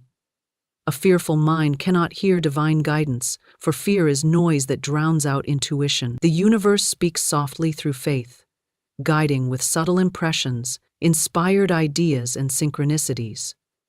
When you trust, you are in harmony with that voice. When you fear, you block it. Faith opens the channel, fear closes it. To live by faith is to step beyond appearances. You may look around and see lack, yet faith says, "There is supply here I have not yet recognized." You may face difficulty, yet faith whispers, "This too is part of the unfolding good." Faith transforms obstacles into opportunities because it looks beyond the visible to the spiritual cause behind all things. Fear magnifies the obstacle, making it seem insurmountable. Faith dissolves it by withdrawing belief from limitation. Whatever you cease to believe in loses power over you. Whatever you affirm in faith begins to take form. Every act of creation begins in faith. The inventor, the artist, the entrepreneur, all must first believe in what is unseen. The seed of the idea must be held firmly in imagination before it can manifest in the physical world. The same law applies to wealth. You must first see yourself as abundant, worthy, and capable before abundance can appear. Faith builds that inner image and sustains it through periods when outer results have not yet caught up. Fear destroys the image by constant doubt. The one who maintains faith, even in silence, commands the invisible forces of prosperity to continue their perfect work. Faith is strengthened through practice. It grows with use, just as muscles grow through exercise. Every time you choose faith over fear, you deepen your connection to divine supply. Start with small acts of trust. Believe that what you need today will come easily, that the right person will appear, that the perfect opportunity will reveal itself. As these small evidences accumulate, confidence expands. Soon faith becomes your natural state and fear finds no foothold. Fear cannot survive in the atmosphere of continual gratitude and trust. The language of faith is affirmation. The language of fear is complaint. When you speak words of confidence, you give life to your desire. When you speak words of worry, you give life to your limitation. Faith says, "Everything I need is on its way." Fear says, "What if it never comes?" Faith opens the door, fear bolts it shut. The wise choose their words carefully, knowing that each one is a seed. Speak from faith even when appearances tempt you to speak from fear. Say, "I am supplied, I am guided, I am prospered," until these truths take root in the subconscious mind. Faith also requires surrender. It is the willingness to release control and trust that divine intelligence knows the way better than the limited human mind. Fear clings, grasps, and forces outcomes. Faith lets go and allows. When you surrender fear, you stop obstructing the flow. The current of divine supply can then carry you smoothly toward fulfillment. The river does not need to push itself forward, it flows naturally. So too does prosperity when you trust. Fear makes the river stagnant by damming it with doubt. Faith removes the barrier and lets life flow. Faith lives in the present moment, while fear lives in the past and future. Fear replays old failures and imagines future losses, draining energy from the now, the only point of creation. Faith anchors you in the eternal present, where divine power is active. When you say, "I trust that my needs are met now," you align with that power. When you say, "I hope things will improve someday," you postpone your good. Faith claims it's good now, fear waits and worries. The difference between the two is not circumstance but consciousness. Faith and fear cannot occupy the same space. The mind must choose which to serve. If you feed fear with attention, it grows strong. If you feed faith with affirmation, gratitude, and quiet reflection, it becomes the dominant force. Train your mind to shift focus the moment fear arises. Replace every fearful thought with a statement of truth. There is only abundance. I am supported by divine order. All is well. Each substitution weakens fear's hold. Over time, faith becomes automatic, a steady inner knowing that no appearance can shake. Faith is creative because it is aligned with the laws of life. Life is expansive by nature, always seeking to express more. Fear resists expansion, it contracts. When you live in faith, you cooperate with life's upward movement. You expect increase, and increase becomes your experience. Opportunities come not through struggle, but through resonance. Faith magnetizes conditions of ease because it mirrors the generosity of the universe. Fear repels them because it vibrates with lack. The law is impartial. It simply returns to you what you project. The most powerful faith is calm, not forceful. It does not beg or demand, it assumes, it says, it is done. That calm assurance is the hallmark of mastery. Fear scrambles and worries. Faith waits in peace. The moment you rest in faith, you release the need to chase or prove. You become receptive, and receptivity is the open door to supply. The anxious mind tries to make things happen. The faithful mind allows things to unfold. The one who trusts does not strain, for he knows that divine timing is never late. Faith also heals the body and the mind. Fear tightens the heart and clouds the spirit, but faith relaxes, restores, and renews. A peaceful mind allows the energy of life to circulate freely, just as a clear channel allows water to flow. When the energy within you moves without obstruction, creativity awakens. You think of ideas, you notice synchronicities, you act in perfect rhythm with opportunity. This state of flow is the natural result of faith. It is the feeling of being carried rather than burdened. To cultivate unwavering faith, surround yourself with reminders of truth. Read words that uplift, spend time in silence, and observe the evidence of divine order in small things. The rhythm of nature, the constancy of breath, the generosity of life itself. Each observation strengthens your trust that the same power governs your affairs. The more you recognize divine intelligence in the world around you, the less power fear has over you. Fear thrives on forgetfulness. Faith thrives on remembrance. Remember always that you are connected to infinite supply, and that connection can never be broken. Faith, not fear, is the master key to abundance, because it aligns you with the creative principle of the universe. It is the vibration of I have rather than I lack. It opens every door that fear keeps shut. When you walk in faith, the universe walks with you.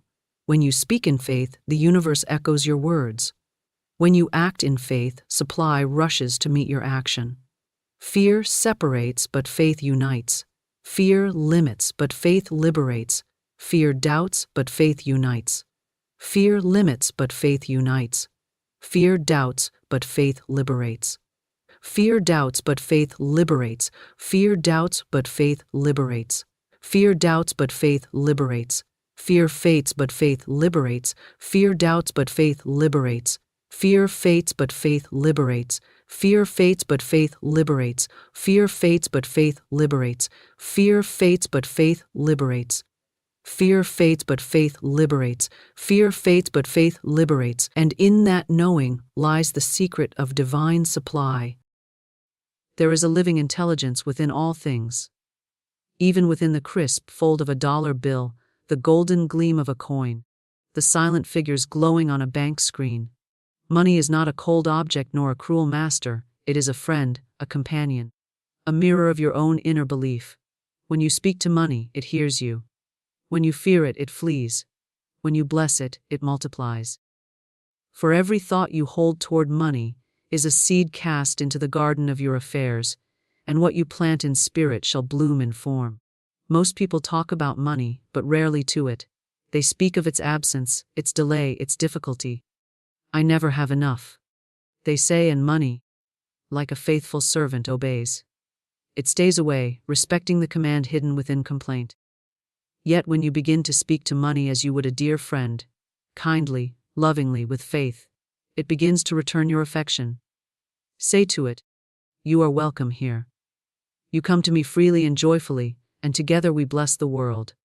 Such words are not idle fancy. They are commands spoken into the substance of the universe. Money is energy made visible. It flows where it is invited with gratitude, and it retreats where it is met with guilt or fear.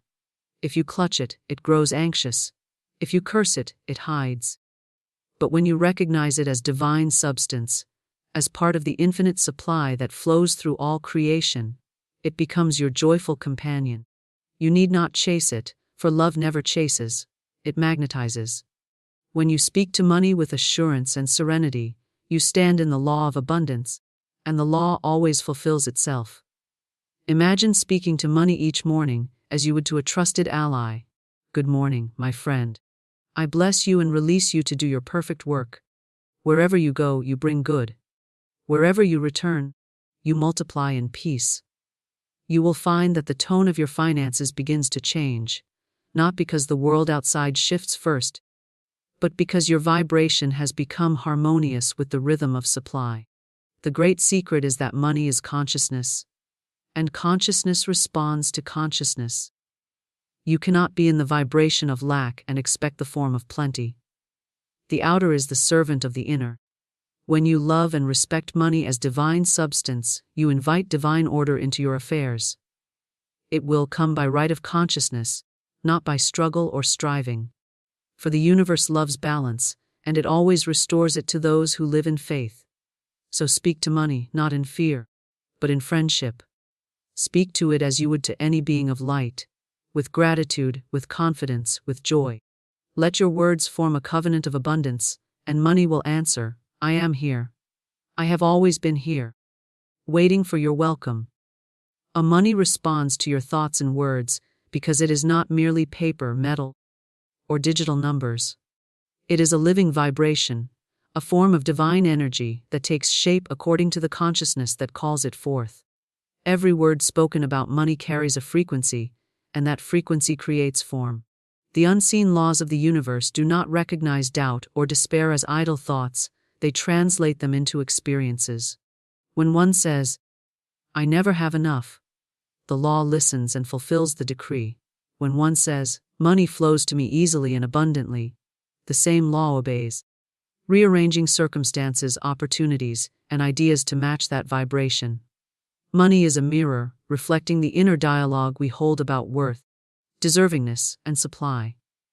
If within the mind there is a belief that wealth is scarce, difficult, or tainted with guilt, money will seem elusive.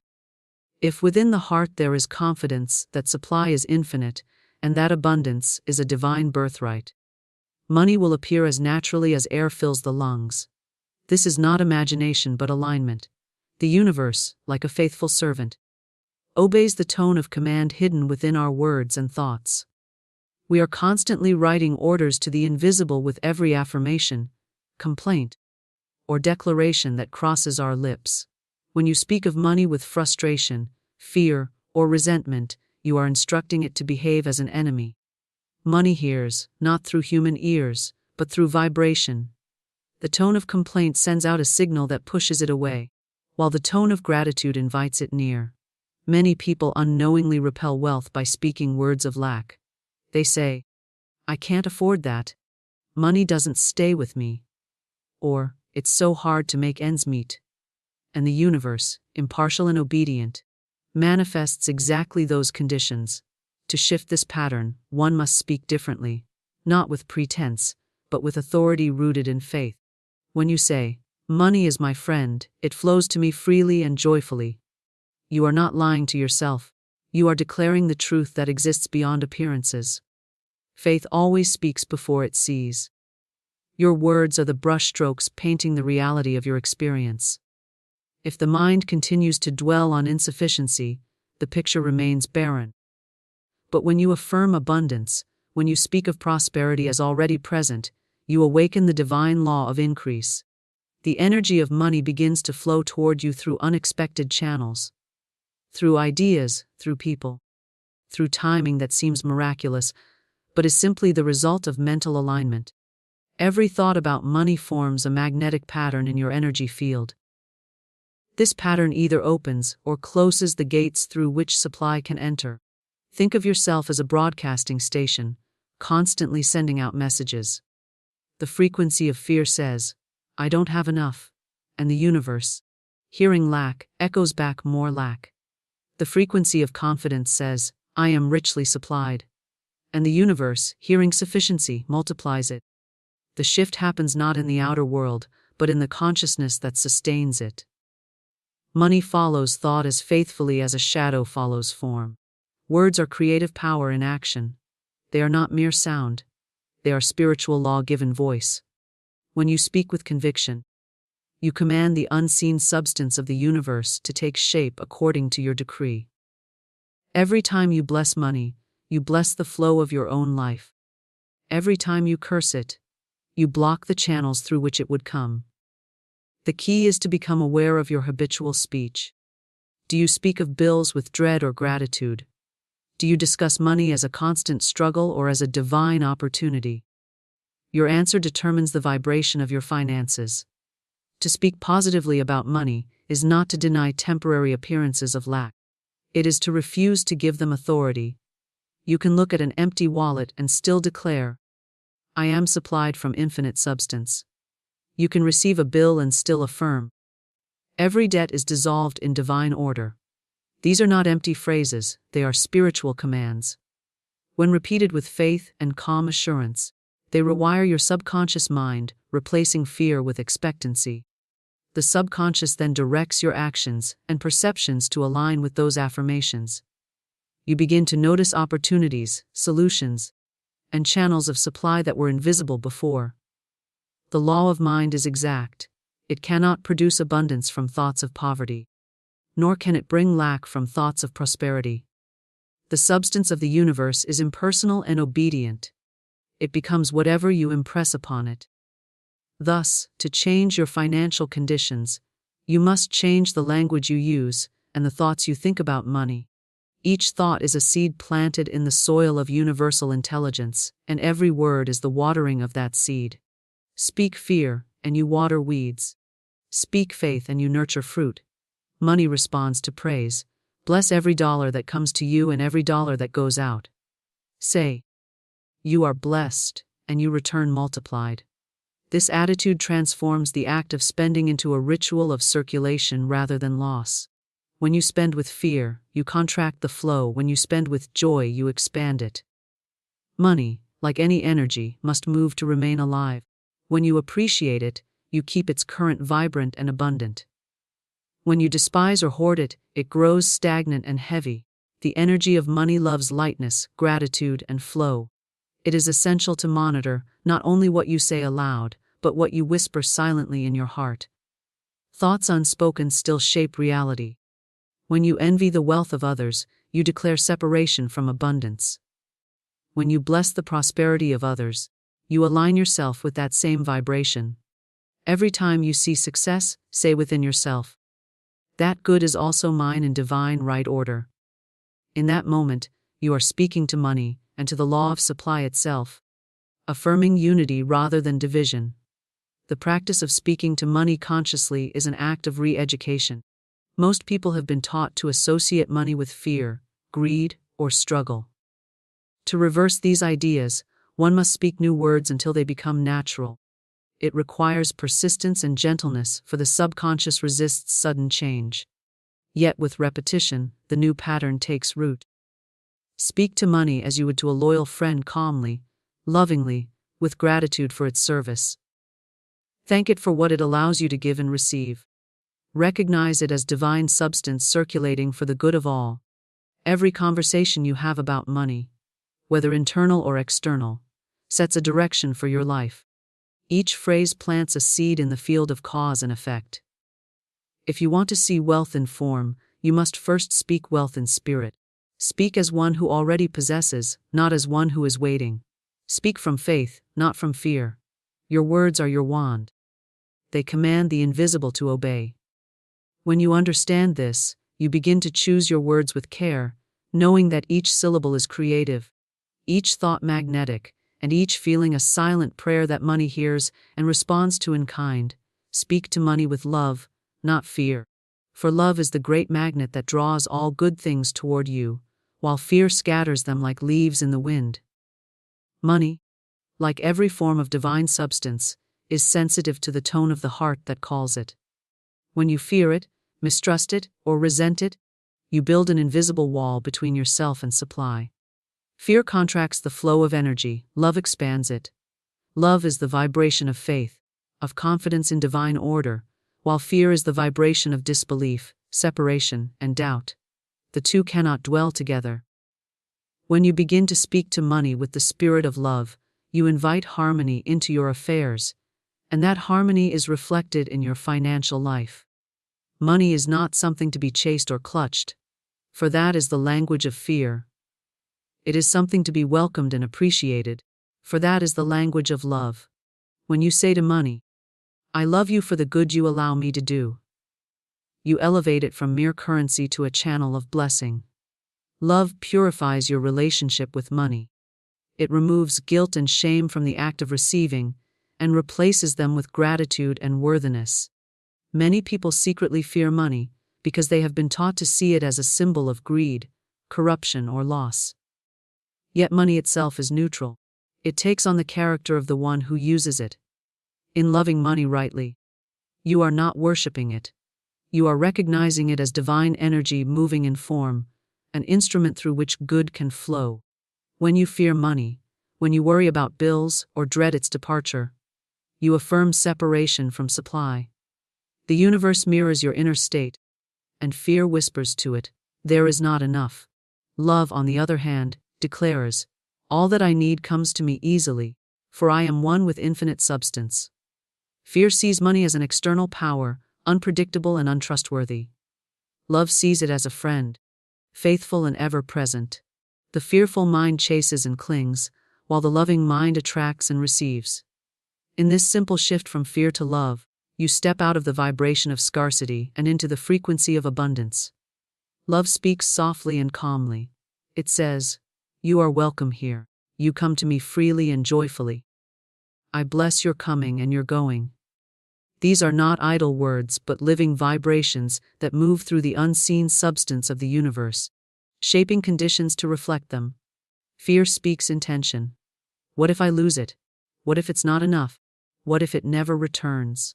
Those words are also prayers, but prayers of lack, which the universe, ever obedient, fulfills. To speak to money with love is to reeducate your subconscious mind, to teach it that money is safe, that it is a friend and not a threat, that abundance is natural and not a burden. Money responds to the emotional tone of your thoughts. If your inner conversation is filled with anxiety, the energy of money feels that turbulence and mirrors it in your affairs. Sudden expenses, delays, or uncertainty. When your inner state is calm, grateful, and loving, money flows with ease, as though drawn by invisible hands. Love opens doors that fear has locked. It opens your perception to ideas, connections, and opportunities that were always there, but hidden by the fog of worry. When you love money, you are really loving the divine intelligence that animates it, the same intelligence that moves through air, light, and life itself. To speak to money with love is to treat it as something alive, something deserving of respect and tenderness. When you hold a coin or a note, bless it silently. Say within yourself, you are a symbol of divine abundance. I bless your journey and your return. This simple act changes the vibration of your energy field. Love radiates warmth and expansion. Fear radiates coldness and contraction. The more you fill your words and thoughts about money with love, the more magnetic your vibration becomes to prosperity. Love dissolves resistance. It heals the wounds created by years of fear and scarcity thinking.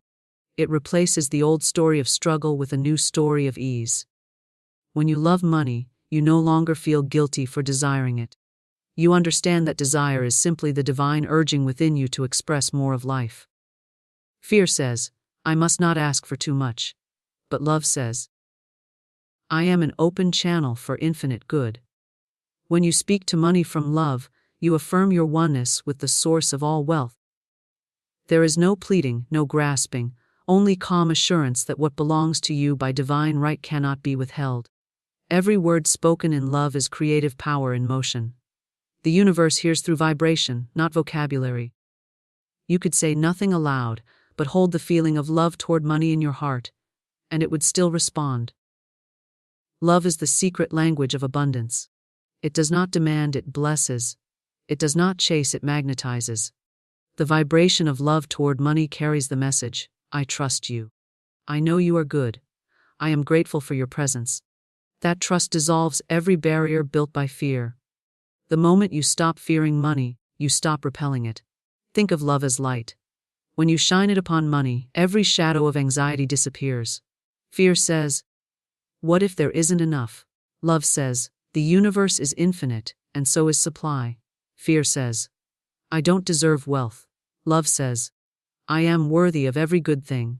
Fear focuses on loss, love focuses on circulation. Money loves to move, and love keeps it flowing. When you love money, you allow it to move freely through you. To come in, to go out, to return again, always carrying blessings. To speak to money with love, you must also love yourself, for the two are inseparable. The way you treat yourself is the pattern of how money treats you. If you criticize yourself, money will seem to criticize you by showing up inconsistently. If you value yourself, money will mirror that value by arriving with consistency and grace. Love within attracts love without. When you affirm, I am worthy of wealth, I am grateful for my prosperity. You are speaking not only to money, but to the divine within you that creates it. Love transforms even the smallest act of financial exchange into a sacred ritual. Paying a bill becomes an act of blessing, not loss. Receiving income becomes an act of gratitude, not pride. Giving becomes a joy, not a duty. Love removes the heaviness from money matters and replaces it with lightness and peace. You find that as you love money rightly, it becomes a silent partner in your purpose, a tool for freedom and creation rather than a source of worry. Fear, however, tries to hold on, to control, to hoard. It whispers that there will not be enough tomorrow, that generosity will bring loss, that ease is dangerous. Love knows otherwise. Love knows that giving releases more good, that circulation multiplies, that the universe cannot be depleted. Love says, I trust the flow, and in that trust, the flow strengthens. Fear stands in the river trying to hold the water still. Love steps into the current and lets it carry her toward greater good. Speaking to money with love requires practice, for the world teaches fear at every turn. But each loving word, each blessing spoken over your finances, rewires the old conditioning. When you bless your income, your bills, your wallet, your bank account, you are infusing them with the vibration of abundance. You are teaching your mind that money is not a monster but a messenger of divine good. You are shifting your entire relationship with supply from one of tension to one of harmony. When you speak to money with love, you are speaking the language of creation itself, for love is the original vibration from which all substance flows. Every atom, every current of energy, every opportunity responds to love's tone. It aligns the seen and unseen to fulfill your faith. Fear commands the doors of supply to close. Love commands them to open. When your heart speaks love, the universe listens and says yes, for it always answers in kind to the vibration that calls it. Gratitude magnetizes abundance because it aligns the soul with the highest law of increase. Gratitude is not merely polite thankfulness. It is a living vibration, a spiritual magnet that draws to you everything that matches its frequency. When you give thanks for what you have, you expand your capacity to receive more. When you focus on what is missing, you contract your energy and repel the flow of good. Gratitude is the invisible key that unlocks every door of prosperity. It tells the universe, I see my blessings. I recognize the good already present, and the universe, hearing that recognition, multiplies it. The spirit of gratitude is a signal to the divine that you are ready for more. It is the consciousness that says, I trust that I am always cared for, that I am part of infinite supply. The grateful person lives in harmony with abundance, while the ungrateful one vibrates with lack. Every time you speak words of appreciation for money, opportunities, and resources, you open wider the channels through which prosperity flows. Gratitude turns every coin into gold, every small opportunity into a doorway to greater things. It transforms ordinary moments into stepping stones for miracles. When you bless the money you have, no matter how little it may seem, you increase its vibration. Gratitude multiplies by law. To say, I am grateful for this, even when appearances suggest insufficiency, is to call upon the unseen substance of abundance. The law of mind responds not to numbers but to feelings. A single dollar blessed with gratitude carries the vibration of plenty, while $1,000 cursed with worry carries the vibration of lack. The universe mirrors your emotion, not your arithmetic. Gratitude elevates the energy of everything it touches. When you rise in the morning, speak words of thanks for your life, your breath, your home, your supply. Say, thank you, Infinite Spirit, for the abundance that flows to me freely. Feel the warmth of that statement until it fills your being. Gratitude felt deeply is creative. It is a prayer that commands the invisible to move. You cannot be in the vibration of gratitude and lack at the same time. One cancels the other. Gratitude lifts you to the level where abundance already exists, and from that higher plane, everything you need comes effortlessly. The ungrateful mind focuses on what is missing and thereby strengthens the absence of it. It counts the bills but not the blessings. It says, I will be thankful when I have more. and the universe, responding perfectly, says, "Then you must wait." Gratitude, however, reverses this order. It says, "I am thankful now, and because I am thankful now, more comes." It is the act of acknowledging divine supply before it appears in form. This act of faith bends reality to match your belief. Gratitude does not wait for evidence, it creates evidence. Every time you give thanks for money, you sanctify it. You infuse it with spiritual light. When you receive payment or income, whisper, "Thank you, divine substance, for this expression of prosperity." When you spend money, say, "Thank you for circulating through me to bless others." Such words transform spending into an act of expansion rather than loss. Gratitude removes the fear of depletion because it recognizes that giving and receiving are one. The more you bless what leaves, the more joyfully what returns. Gratitude is not limited to large things. It is most powerful when expressed for the smallest details. The person who gives thanks for every coin in their purse, for every meal on their table, for every kind word received, develops an atmosphere of abundance. This atmosphere becomes magnetic, drawing to them more of what they appreciate. Life itself rushes to meet the heart that praises. When you live in gratitude, you vibrate in harmony with the infinite. You become a vessel through which blessings flow freely, without obstruction. The energy of gratitude clears away the fog of fear. It dissolves anxiety about money by shifting attention from what is missing to what is present. Fear says, "I must hold on, for I may not have enough tomorrow." Gratitude says, "I have enough now, and tomorrow will take care of itself." In that calm assurance, your energy expands, and expansion always attracts. Fear contracts, gratitude opens. Every word of appreciation you speak widens the channel of supply a little more. Gratitude also refines your perception. It trains the mind to see opportunity where others see lack. When you are grateful, your awareness sharpens, and you begin to notice new possibilities, small openings, subtle hints, ideas waiting to be acted upon. The grateful mind sees doors where the ungrateful mind sees walls. This shift in perception is the very mechanism through which abundance manifests. Gratitude does not change the outer world first, it changes your vision, and your vision then shapes the world. There is deep power in blessing what others have. When you see someone prospering, do not fall into envy or judgment. Instead, give thanks for their success, knowing that their good is proof of what is possible for all. Say within yourself, "I am grateful for the prosperity that flows through them, for it shows me what divine abundance looks like in form." Gratitude toward the success of others erases the vibration of competition and replaces it with unity. The universe loves harmony, and gratitude restores you to it. Even apparent loss can be met with gratitude.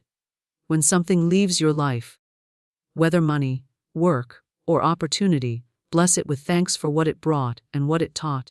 Gratitude in moments of challenge is the highest form of faith. It declares, "Even this serves my good." That statement releases resistance and allows something better to arrive.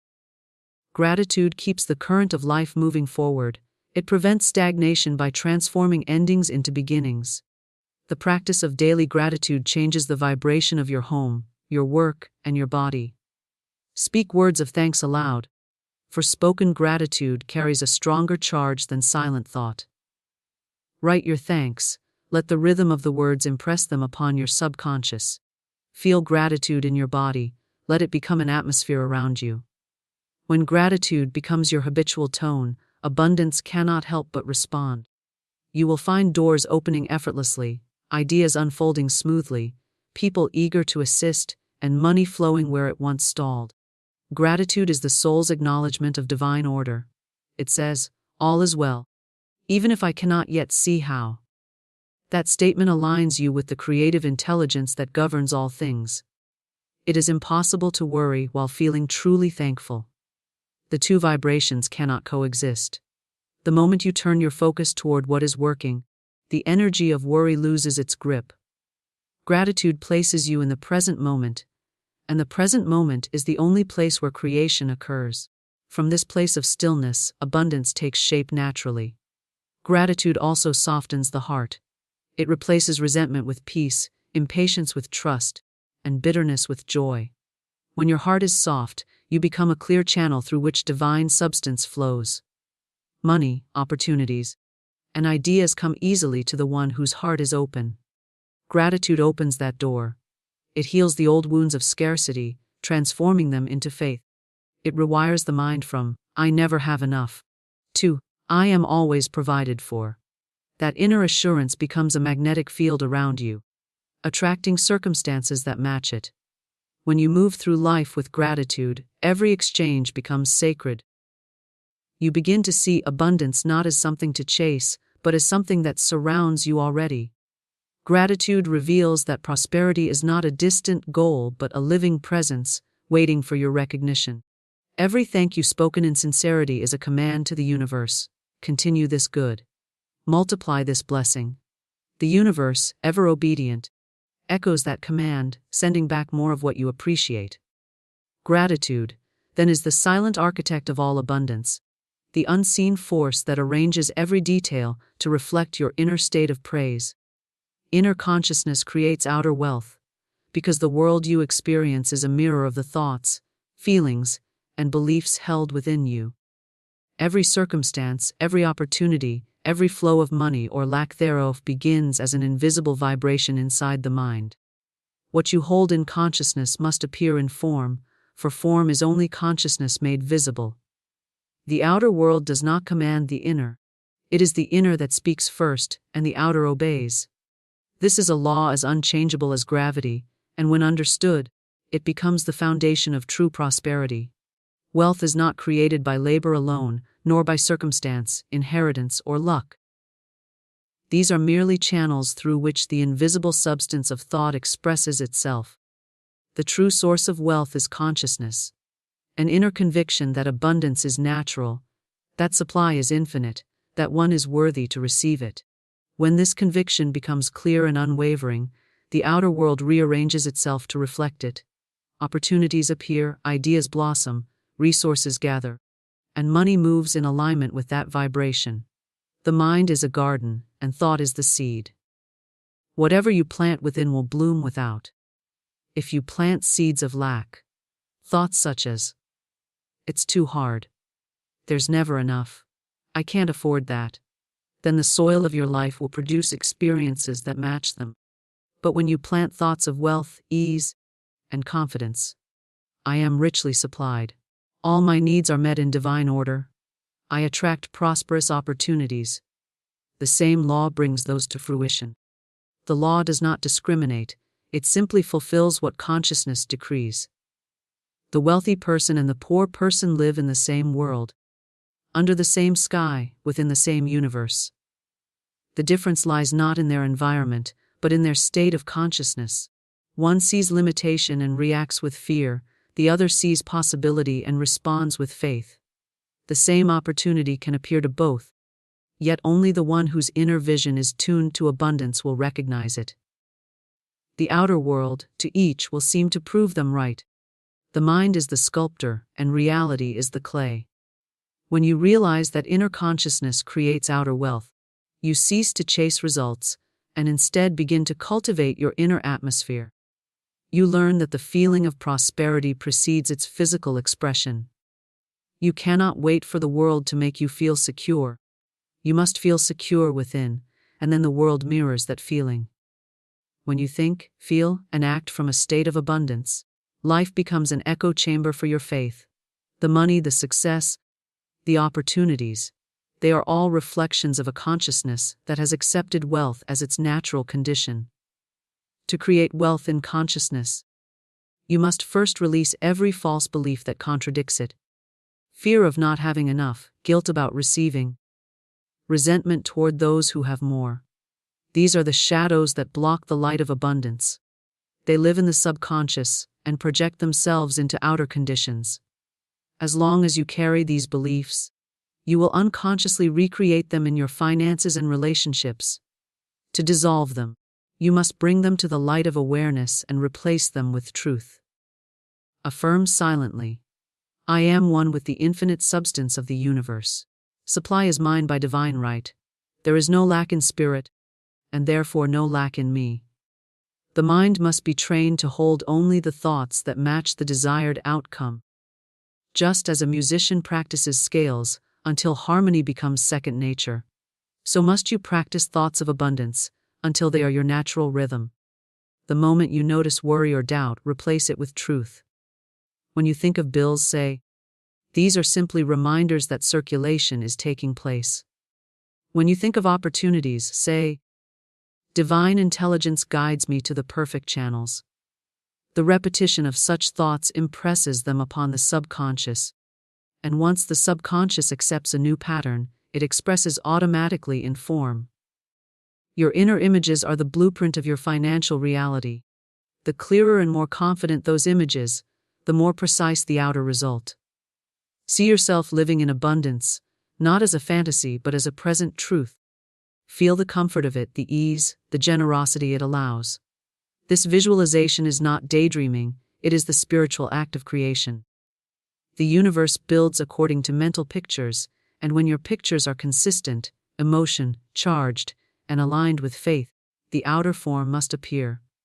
It is impossible to experience permanent wealth while maintaining thoughts of fear, doubt, or unworthiness. Temporary gains may come through effort, but without the foundation of consciousness, they will dissolve as quickly as they appeared. The law demands harmony between inner and outer. If the inner is unsettled, the outer will reflect instability. But when the inner is grounded in calm confidence, the outer must organize itself in support. True wealth is not the money itself, but the consciousness that produces it. When consciousness is rich, the form of wealth can change, and the richness remains. Inner consciousness is shaped by feeling more than by thought alone. You may repeat affirmations with your lips, but if your heart trembles with fear, the vibration of fear will dominate. To create wealth, you must feel as though you already possess it. Feel the relief, the joy, the freedom of being fully supplied. This feeling sends a signal into the universal field that cannot be denied. The outer world adjusts itself to reflect your inner conviction. Emotion is energy in motion, it moves substance into form. Every act you perform while in a state of abundance consciousness becomes magnetic. Work done with joy attracts prosperity. Giving done with love multiplies return. Speaking with gratitude opens new channels of blessing. There is no limit to what can appear when the inner vibration is aligned with divine supply. The universe responds not to need but to knowing. When you know that abundance is your natural state, when you feel that truth as unshakable, you become a center through which wealth naturally circulates. Inner consciousness does not create wealth through force, it creates through alignment. When you are aligned with the feeling of sufficiency, ideas come easily, intuition sharpens, and timing becomes perfect. You begin to act from inspiration rather than desperation. This inspired action is effortless, because it flows from the higher self rather than from fear. It leads you directly to the opportunities that match your vibration. The outer appearance of success may seem miraculous, but it is simply the law of consciousness at work. The transformation of inner consciousness requires patience and faith. Old patterns of worry may rise to the surface, and the temptation to react to appearances will remain strong. But appearances are only the shadows cast by yesterday's thoughts. Hold to the new pattern. Speak the words of wealth, feel the truth of abundance, and refuse to let temporary conditions dictate your faith. The longer you maintain the vibration of abundance, the more firmly it takes root in your subconscious, and the outer world must eventually conform. When you truly understand that inner consciousness creates outer wealth, you stop seeking security in possessions and instead find it in the source within. You realize that the same power that created your last blessing can create another, and another without end. This realization frees you from the fear of loss. You can give generously, act boldly, and live peacefully, knowing that supply flows endlessly from the wellspring of your consciousness. Everything in your outer world becomes a reflection of this inner certainty. To live in abundance, therefore, is not to accumulate endlessly, but to dwell continually in the awareness of infinite supply. From this awareness, money, opportunities, and success become expressions of your inner state, not replacements for it. They come naturally, stay harmoniously, and serve purposefully. Inner consciousness, once aligned with divine law, becomes a magnet for wealth in all forms: financial, emotional, creative, and spiritual, each reflecting the truth that abundance begins within and unfolds outward in perfect order. Treat money as a divine companion. For it is not a lifeless thing, but a living current of energy that flows through the universe with intelligence and purpose. When you treat it with respect, love, and reverence, it responds as a faithful friend.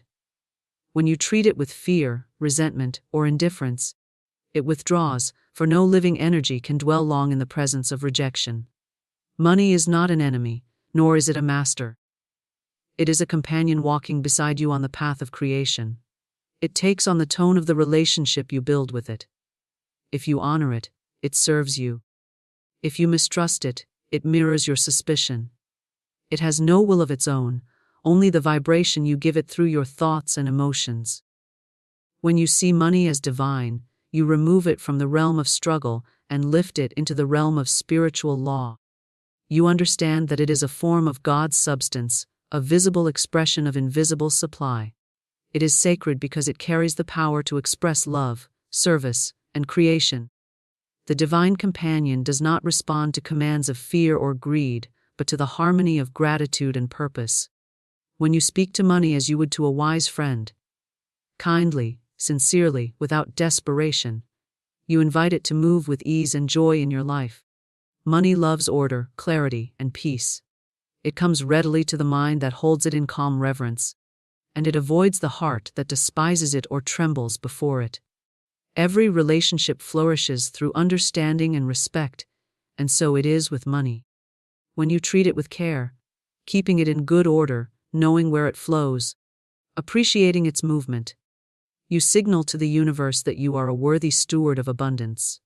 The divine companion is not impressed by recklessness or fear. It responds to balance, gratitude, and awareness. If you toss it away carelessly, it feels unvalued. If you hoard it anxiously, it feels imprisoned. But when you use it wisely, bless it as it goes, and welcome it as it returns, you participate in the natural rhythm of circulation. In that rhythm lies the secret of lasting prosperity. To treat money as divine is to remove from it the stigma of guilt. Many souls carry hidden beliefs that wealth is unspiritual or that desire for financial ease is selfish. Yet divine energy expresses itself through all channels, and money is one of its purest vehicles. It allows you to give, to create, to uplift, to expand. When you honor money as divine, you honor the Creator who fashioned the material world.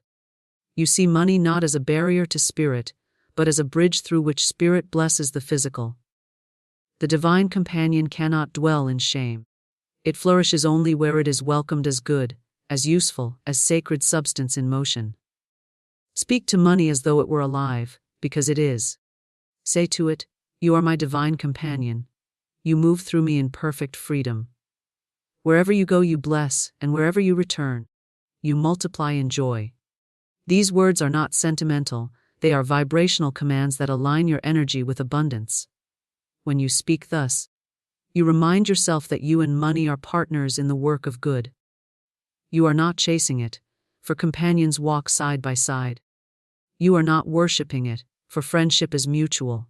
You are simply recognizing its place in divine order. Imagine money as a beautiful stream of golden light that flows constantly through your life. This light brightens everything it touches. When you bless it, it shines brighter. When you curse it, it dims. The more you appreciate it, the more brilliant and abundant it becomes. It is the same divine current that animates health, love, creativity, and joy. Money, like all divine energy, is infinite in source and fluid in form. When you treat it as a companion, you cease to fear its coming and going. You know that even if one stream dries, another will appear, for the source is endless. Your relationship with money reveals your relationship with yourself. If you treat money harshly, you are likely treating yourself harshly. If you mistrust it, you may be mistrusting your own worth. The divine companion reflects your inner state faithfully. When you honor yourself as a being of divine value, money responds in kind. It becomes loyal, generous, and constant. But if you feel unworthy of wealth, money mirrors that belief through instability or lack. Thus, healing your self-worth is also healing your financial life. You and your divine companion are bound by the vibration of mutual recognition. When you receive money, do so with joy and respect. Bless it in your hands, knowing it carries divine energy. When you spend money, do so with the same joy, saying within yourself, "You go forth to bless another, and you will return multiplied." This attitude keeps the current of prosperity alive. Every act of giving becomes a continuation of the divine rhythm. You are not losing money, you are circulating it. The divine companion loves movement, it stagnates in fear and flourishes in flow. Giving and receiving are two breaths of the same divine life. Keep your finances in order, not from worry but from reverence. Order is a form of respect. When you know where your money goes, you honor it as a trusted friend rather than an unpredictable force. Chaos repels the divine companion, but structure invites it to stay. Pay your bills with calm gratitude, bless each transaction, and trust that every outflow opens space for greater inflow. The universe loves balance, and your orderly stewardship signals readiness for greater abundance. The divine companion thrives in joy. When you enjoy what money allows you to experience, comfort, beauty, freedom, you are glorifying the source of all creation.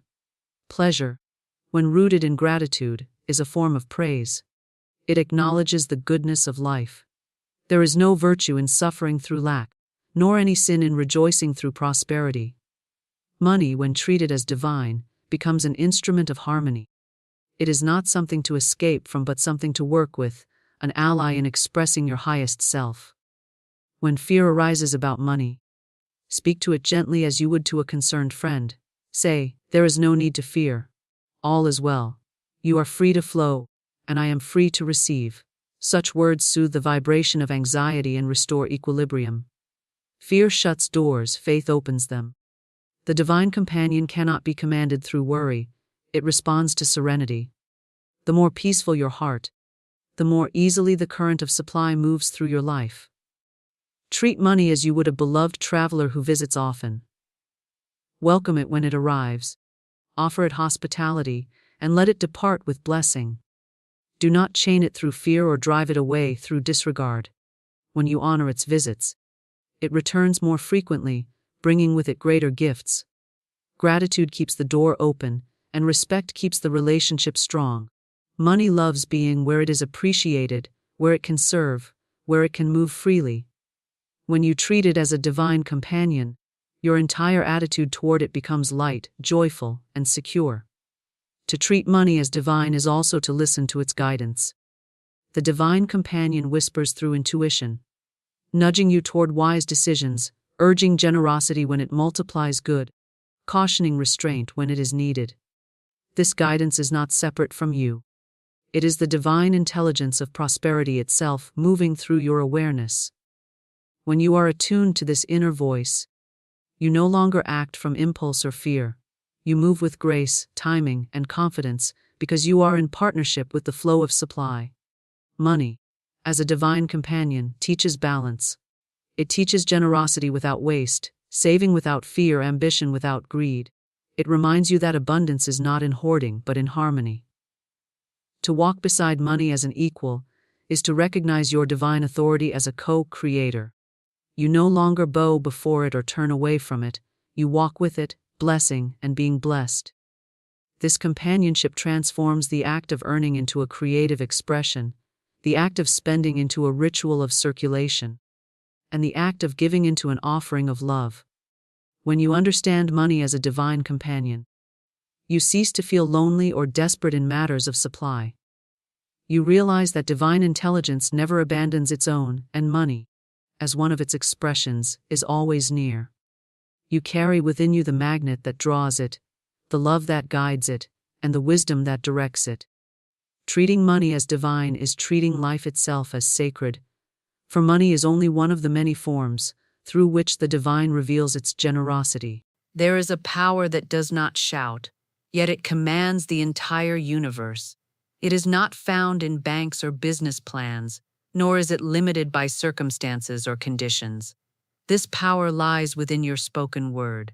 Every word you utter is a decree that goes forth into the invisible, carving out your destiny, building bridges to unseen treasures, and unlocking doors no human hand can open.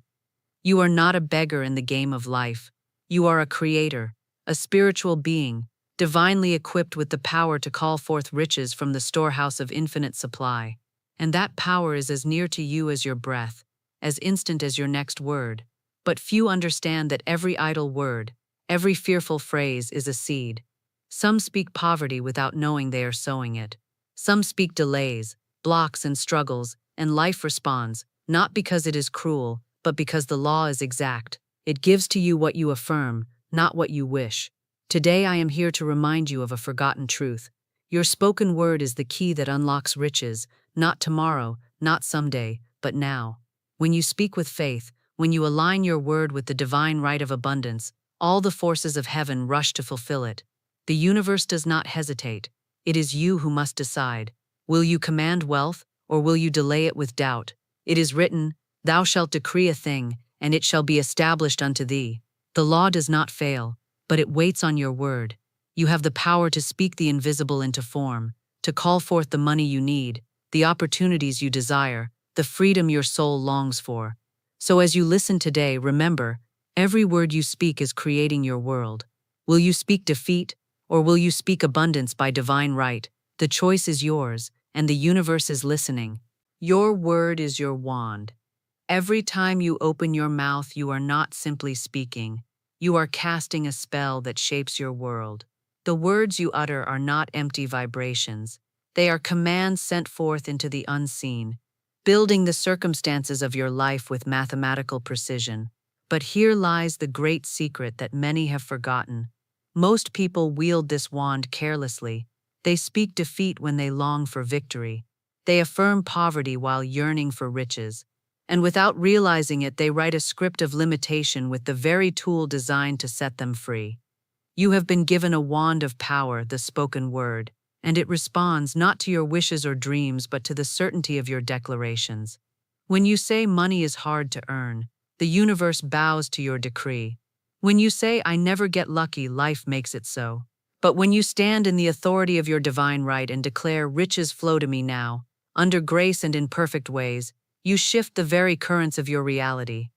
Yet how often do you catch yourself casting spells of lack without knowing? A simple phrase like "I can't afford it" is a wand swung against your own abundance. Every sigh of "I'm always struggling" plants seeds of hardship in the soil of your life. The game of life is played with words, and the scoreboard is your everyday experience. But you are not doomed to repeat the past. In this very moment, you can choose a new spell. You can pick up the wand of your word and direct it with wisdom, with faith, and with the unwavering knowledge that what you declare shall be established. The universe is not distant, it is responsive, alive, and eagerly awaiting your command. Invisible substance surrounds you now, ready to take form at the slightest instruction. It is like a sea of unshaped clay, waiting for your word to mold it into wealth, opportunities, and divine surprises. But here's the spiritual law. The clay only responds when you give it a shape with your spoken word. Until you speak, it remains formless, untouched. This is why so many desires remain in the realm of someday, because the decree has not been made. It is not enough to think wealth, or to wish for abundance in silence. You must speak it into life. The act of speaking is an act of authority, a declaration to the universe that you are ready to receive. The word is the bridge between the invisible and the visible. Every word you speak is a seed, and your world becomes the harvest. But be mindful, every spell you cast, whether in jest, complaint, or casual conversation, carries creative power. When you say, "I'm tired of being broke," you are not venting. You are ordering the law to continue that condition. But the moment you catch yourself and reverse it with, "I am now aligned with divine riches, money comes to me in surprising ways," you shift the direction of your life. Do you see how powerful you are? Your words are not powerless. They are not mere expressions of emotion. They are the steering wheel of your destiny. And the universe, in its perfect precision, responds with exactness to your every decree. So the question is not whether you are casting spells, you are doing it every day. The question is, are you casting spells of riches or reversals? Are you speaking life into your finances, or are you unconsciously reinforcing lack? The wand is in your hand, and the outcome is yours to decide. As you begin to awaken to this truth, you will notice how swiftly life rearranges itself in response to your words. Opportunities will appear where there were none. Money will find its way to you through channels you never imagined. Because the universe was never withholding from you, it was simply waiting for you to give the command. This brings us to the next great secret. Invisible substance responds instantly, but it waits for your command. The law of supply is already at work, but it will not move until you speak. The riches you desire are not on their way. They are already here, in the invisible, waiting to be shaped by your word. You are not waiting on the universe is waiting on you. Invisible substance responds instantly, but it waits for your command. This is a truth so profound that most walk past it daily, unaware that they are surrounded by an ocean of unshaped supply. Every desire, every dream, every vision you hold in your heart exists already, not in the physical but in the invisible field of divine substance. It is not a question of if it exists, it is only a question of whether you will summon it into form. The law of supply is perfect. It has no bias, no preference. It does not select the worthy or the unworthy. It simply waits. It waits in stillness, attentive and poised for the sound of your word. And when you speak, it moves. Not slowly, not reluctantly, but instantly. The moment you declare, "I am now receiving unlimited wealth under grace," invisible substance begins its sacred work of manifestation. Yet how often do we leave this divine servant idle, unmoved, because we hesitate to command? Most people live their lives thinking they must beg for blessings, strive endlessly, or earn the right to be wealthy. But the universe does not function through human striving. It operates on spiritual laws, and these laws are activated by your word, not your worry. The spoken word is the switch that turns potential into reality. Until you speak, potential remains unexpressed, no matter how deserving you feel. But here's the paradox. Invisible substance responds instantly, yet it appears as though nothing is happening when you first speak. This is where many falter. They declare their good once, perhaps twice, and seeing no immediate result, they retreat into doubt. But the law is not at fault. It is your wavering that delays the visible manifestation. The invisible is already moving the moment you speak, but it requires your sustained faith to complete the process. Imagine a king who commands his servants to build a magnificent palace. The moment the order is given, the work begins. The foundation is laid, the walls are erected, the treasures are gathered. But if the king, in impatience, revokes his command midway, the work ceases. The palace remains unfinished, not because the builders failed, but because the command was withdrawn. So it is with your words. Every declaration you make sets invisible forces in motion. They begin to arrange circumstances, shift energies, and open pathways for your wealth to appear. But if you cancel your command with words of doubt, you halt the process. This is why consistency in your spoken word is the key. The law does not fail, but it follows your lead. You must become as unwavering as the law itself. Speak your word, and keep speaking it, not as a plea, but as a statement of fact. Riches are now flowing to me under grace. Money comes to me in perfect ways. These are not wishes, they are commands, and the invisible substance, ever responsive, begins to mold your words into visible riches. But remember, the invisible does not move on vague desires or idle thoughts. It responds to clarity and authority. If you are unclear in your declarations, the substance remains formless. But when you speak with conviction, with absolute certainty, the universe aligns itself with your word. This is why it is written, "Let the weak say I am strong." It is not about reporting facts, it is about creating them. When you declare wealth in the face of lack, you are not lying. You are commanding the truth of your divine right into manifestation. The law does not judge appearances, it obeys your word. You are standing in the midst of a vast invisible warehouse of riches. Every dollar you need, every opportunity you seek, every resource you desire, is already present in substance, waiting for your command to take visible form, but it will not move on your behalf until you decree it so. This is not theory, this is law. The law of supply waits on no man's effort, but it responds to every man's word. Will you stand in your authority and speak what is already yours by divine right? Will you command the invisible to reveal its treasures? For the truth is, the riches of heaven are not delayed by time or circumstance, they are delayed only by your silence. And the moment you speak, the universe begins to move, with a precision that no earthly force can hinder. But now comes the question that will determine your harvest. Are you speaking words of wealth, or are you unknowingly sowing seeds of lack? This brings us to the next secret that few dare to examine: poverty words versus prosperity words, and the hidden ways you might be cursing your abundance without even knowing it. Poverty words versus prosperity words. The difference between them is the difference between a life of struggle and a life of abundance. Yet how many times have you spoken words that sounded harmless, even casual, but in truth were powerful decrees of lack? The universe does not respond to the tone of your voice or the emotions behind your words. It responds to the content of what you declare. Every word you speak is a seed, and every seed will bear fruit, whether you are conscious of it or not. People wonder why their circumstances remain unchanged despite their desires for wealth. They say, "I want more money," but in the next breath they sigh, "I can't afford that," or complain, "Money just slips through my fingers." These are not mere expressions of frustration. These are commands, affirmations of poverty that go forth and return with mathematical precision. The law of the spoken word does not interpret your intention, it executes your declaration. Your words are spells. The question is, are you casting spells of poverty or spells of prosperity? Every time you say, "I'm broke," you are not just reporting a temporary condition, you are sealing it into your reality. Every phrase like, "Money doesn't grow on trees," or "I'm always unlucky," reinforces a belief system that the law must fulfill. It is not cruelty, it is the precision of divine law giving you what you boldly affirm.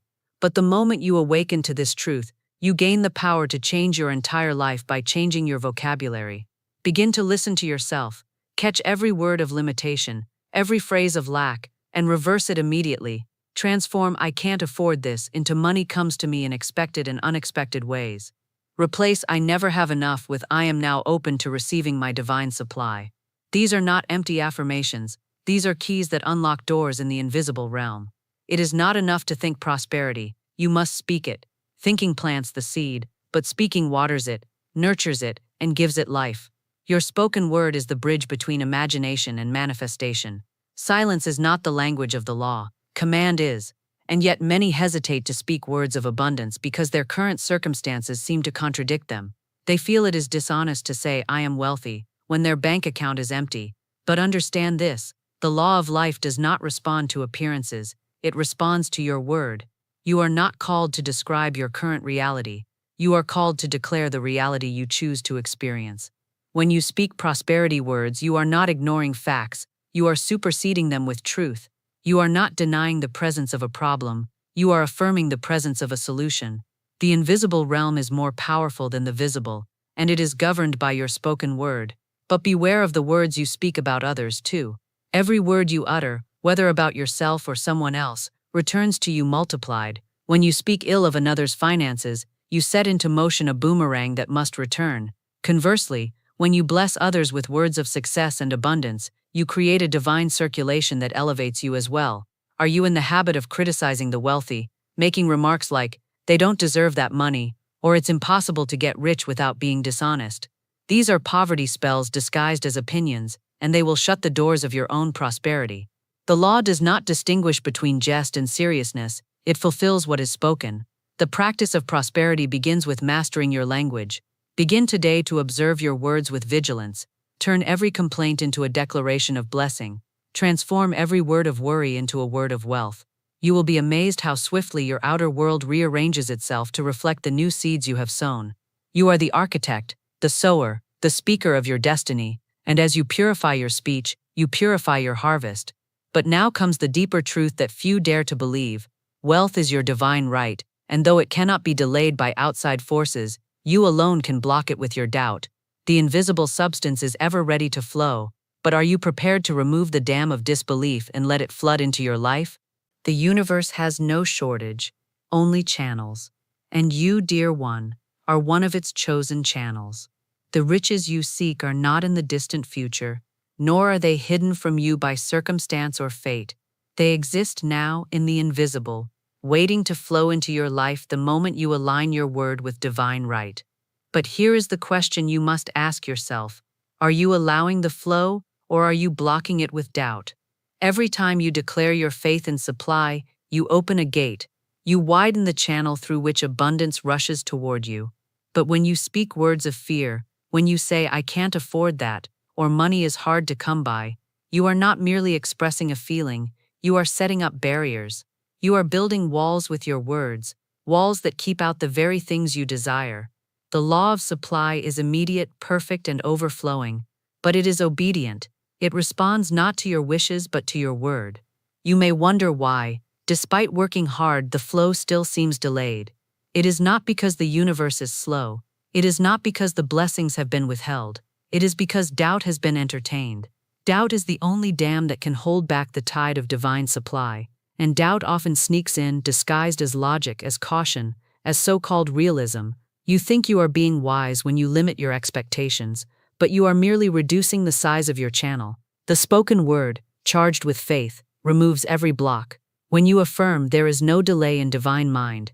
My supply is instant and overflowing," you are not begging for a miracle. You are aligning with the truth of your being.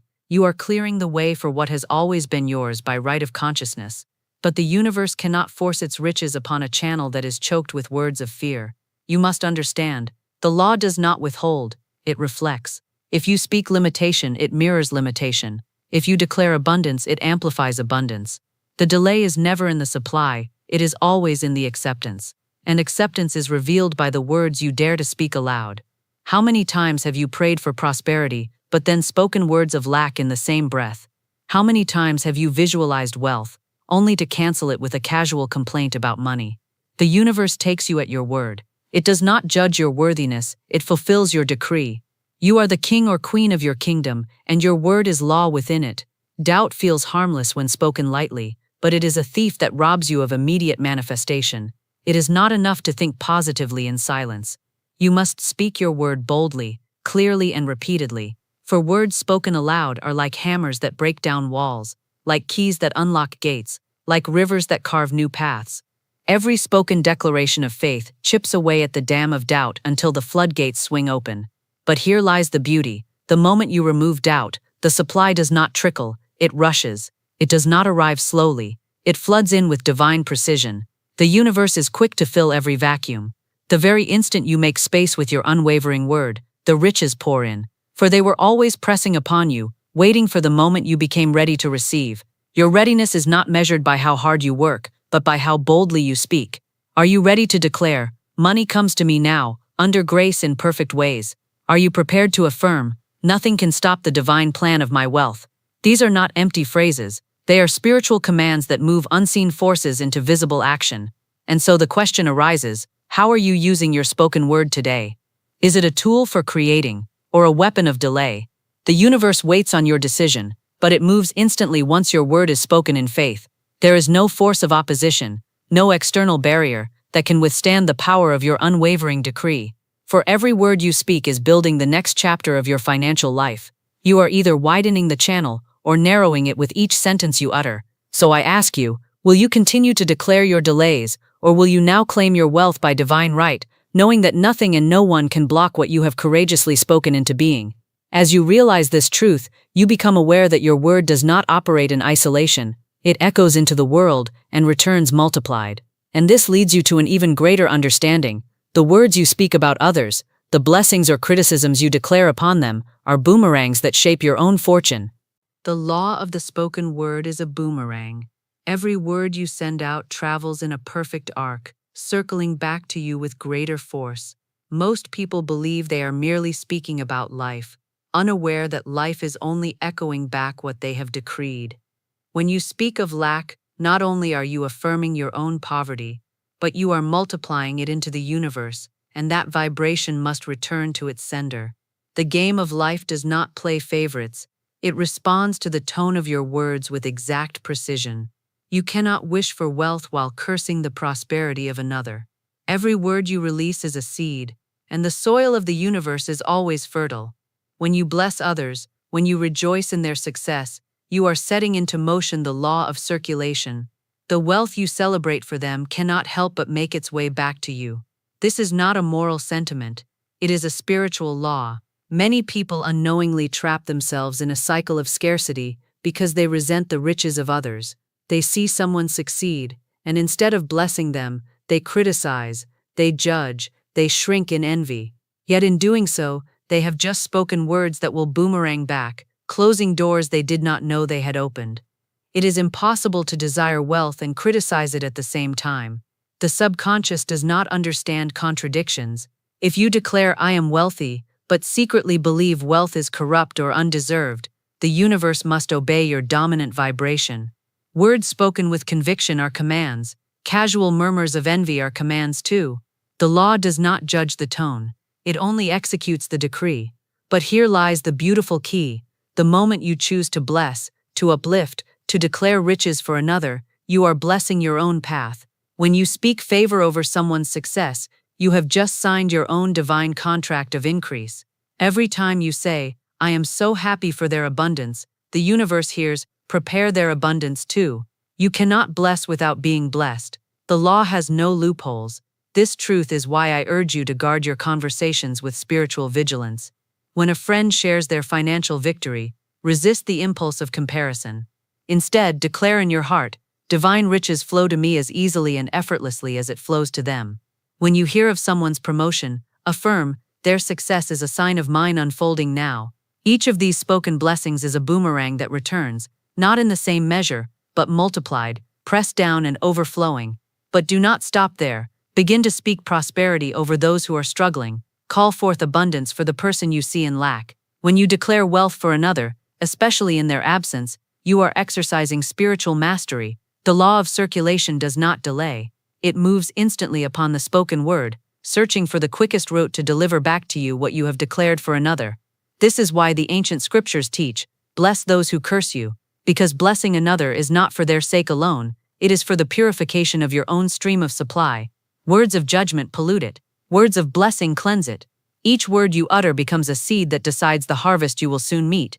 And so you must understand that your spoken word is not just a tool for your personal manifestation, it is a force that shapes the entire field around you. What you release into the field of others, you are simultaneously planting into your own.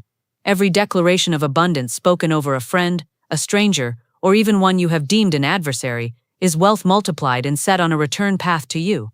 As you embrace this divine principle, you will begin to see a shift. Your words will no longer be casual expressions, they will become intentional instruments of creation. You will realize that each spoken blessing is a silent transaction with the universe, a deposit into the account of your own divine supply. And as you continue to speak words of increase, not just for yourself but for all, you will notice the invisible doors begin to swing open. The law of circulation will no longer be an abstract concept, but a living, breathing force in your life, moving swiftly upon every word you release. What you declare for others, you multiply for yourself. The boomerang has no bias, it only knows how to return. And with this truth anchored in your heart, you will now be ready to prepare for the immediate manifestation of what you just spoke, for the universe does not hesitate when you align your word with your faith. Most people speak of desires, but aren't prepared to receive them. They affirm abundance, yet their inner heart trembles with questions. How will it come? When will it arrive? Am I truly worthy of it? They speak words of prosperity in the morning and by afternoon. They cancel them out with doubt and worry. The truth is, manifestation is not delayed because the universe is slow. It is delayed because the channel is not yet fully open. And what is that channel? Readiness. A readiness to receive, a readiness to believe, a readiness to stand still and know that it is already done. When you say, "I now receive unexpected money under grace," do you feel a tightening in your chest? That is the part of you that is unprepared. The law can bring the money today, but can you accept it with joy, without question, without fear of losing it? This is why so many people sabotage their own manifestations. They ask, but they do not prepare. They knock, but their house is not swept clean to welcome the guest. Preparation is not about physical arrangements, it is a spiritual alignment. To prepare is to act as if it is impossible to fail. When you speak the word for wealth, you must live that day as if the wealth is already present in your atmosphere. The vibration must be consistent. You cannot affirm riches and then live with a consciousness of poverty. The two cannot occupy the same space. Are you prepared to receive what you just spoke? Are your thoughts prepared to hold the image of wealth without dissolving into old patterns of fear? Are your emotions prepared to rejoice, or do they default to anxiety the moment you see no outer sign? Manifestation is not about waiting for the universe to act, it is about preparing your entire being to receive what is already on its way. When you declare large sums of money come to me quickly and easily, you are not issuing a wish, you are issuing a command. But a command must be followed by preparation. If a king issues a royal decree for a banquet, yet the palace halls remain dusty and unlit, who will believe in the feast? The banquet of your abundance is waiting, but you must set the table. You must light the candles of faith and decorate your inner halls with expectancy. The invisible responds not to begging but to readiness. The law is precise. It does not send gifts to an address that doubts its own existence. Your spoken word unlocks the gate, but your readiness swings it open. There is no partial blessing in divine law. The moment you prepare to receive fully, you will receive fully. The law does not wait on circumstances, it waits on your alignment. And now, you must ask yourself, am I aligned with what I spoke this morning, or have I drifted back into the old vibration by noon? It is not enough to speak once and forget. The spoken word is a living seed, and like any seed, it requires nurturing. Every thought of faith waters it. Every moment of doubt dries it. The more you prepare, internally, emotionally, spiritually, the faster you become the channel through which riches must flow. But this preparation is not hard labor, it is a joyous, expectant state. You do not prepare with worry, you prepare with celebration. You act as though the gift has already been dispatched, and you are merely arranging the beauty of its arrival. This is why faith is called the substance of things hoped for. It is not blind, it sees the unseen, and prepares a place for it to manifest.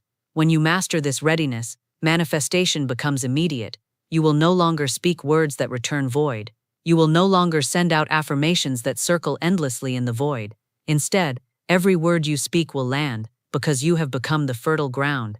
You have become the receiver, the open channel, the prepared vessel. And now the question arises, if your word can manifest instantly, what is faster, effort or declaration? For years you have been taught to hustle, to strive, to labor for every drop of abundance, but the law of the spoken word teaches you a higher way. A single word spoken in unwavering faith outruns years of struggle. It aligns with the invisible substance that is ever ready to take form. The world says work harder, the divine says speak clearer. The world says effort brings reward, the divine says your word is the reward. So as you go forward, will you trust the hustle, or will you trust the power of your own voice? Will you spend another year chasing what your spoken word can manifest in a moment? The answer is not found in effort, it is found in the stillness of your decree. The moment you speak with readiness, the law of supply begins to shape your reality in ways your efforts never could. You have been told that success comes only through relentless effort, that to manifest riches you must toil, grind, and outwork everyone else. But the spiritual law I bring you today whispers a different truth. The spoken word outruns effort. The power of your declaration can achieve what years of striving cannot. Words are not mere sounds. They are invisible forces that shape substance, faster than your hands can build, faster than your feet can run. You speak and the universe responds. It does not hesitate. It does not argue. It obeys. When you declare money comes to me now, under grace, you are issuing a spiritual command. The law of divine supply hears you and it begins arranging people, circumstances, and opportunities in ways your logical mind could never predict. It does not require your labor, it requires your word. Effort is limited by time, energy, and physical strength. But the word you speak travels beyond dimensions, rearranging situations, making a way where there seemed to be none. Many have exhausted themselves in the race for riches, believing that hard work is the only bridge to prosperity. But the bridge already exists in the invisible. The word is the path. Your spoken word is not limited by distance, education, or even the odds. It cuts through barriers that physical effort cannot penetrate. But how often do you misuse this divine tool? How often do you say, I can't afford this, or money is hard to come by, without realizing that your words are sealing your own limitations? You must understand that the spoken word does not just describe your reality, it dictates it.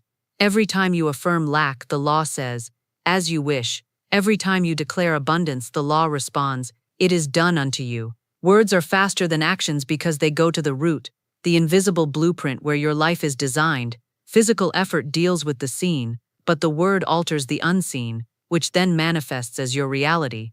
If you wish to see rapid transformation, you must shift from efforting to declaring. Speak of wealth as if it already exists.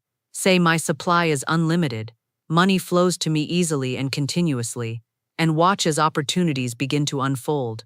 Not because you chased them, but because you called them forth.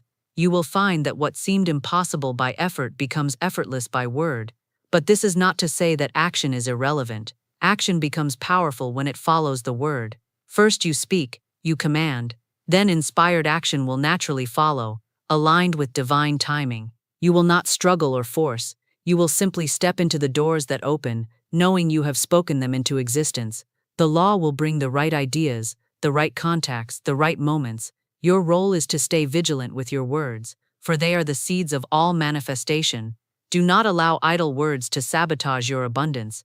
Every complaint, every doubt spoken aloud, sends out a boomerang that must return. Speak with the authority of one who knows that the universe is obedient to your voice. Declare what you desire, not what you fear. There is no virtue in describing your problems over and over. The law does not need a report on your struggles. It needs a command for your triumph. Remember, the universe listens to the one who speaks with faith, not the one who begs with fear. When you affirm, I am a magnet for divine wealth, the law begins to operate beyond what your senses can perceive. Money, clients, opportunities, and unexpected channels begin to stir. You may not see the evidence immediately, but the spiritual machinery is already working. Doubt delays it, faith accelerates it. So I ask you now, what are you speaking into your life today? Are you declaring lack and wondering why it persists? Or will you rise and declare, riches are mine by divine right? Every word I speak prospers me. The choice is always in your mouth. The spoken word that unlocks riches is not a secret reserved for the few. It is a divine gift given to all, waiting to be used with wisdom, boldness, and unwavering faith.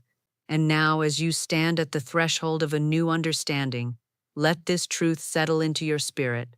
The wealth you seek is not far, not hidden, not withheld. It has been circling you, waiting patiently for your word to summon it. You are not at the mercy of chance, nor are you a victim of circumstances.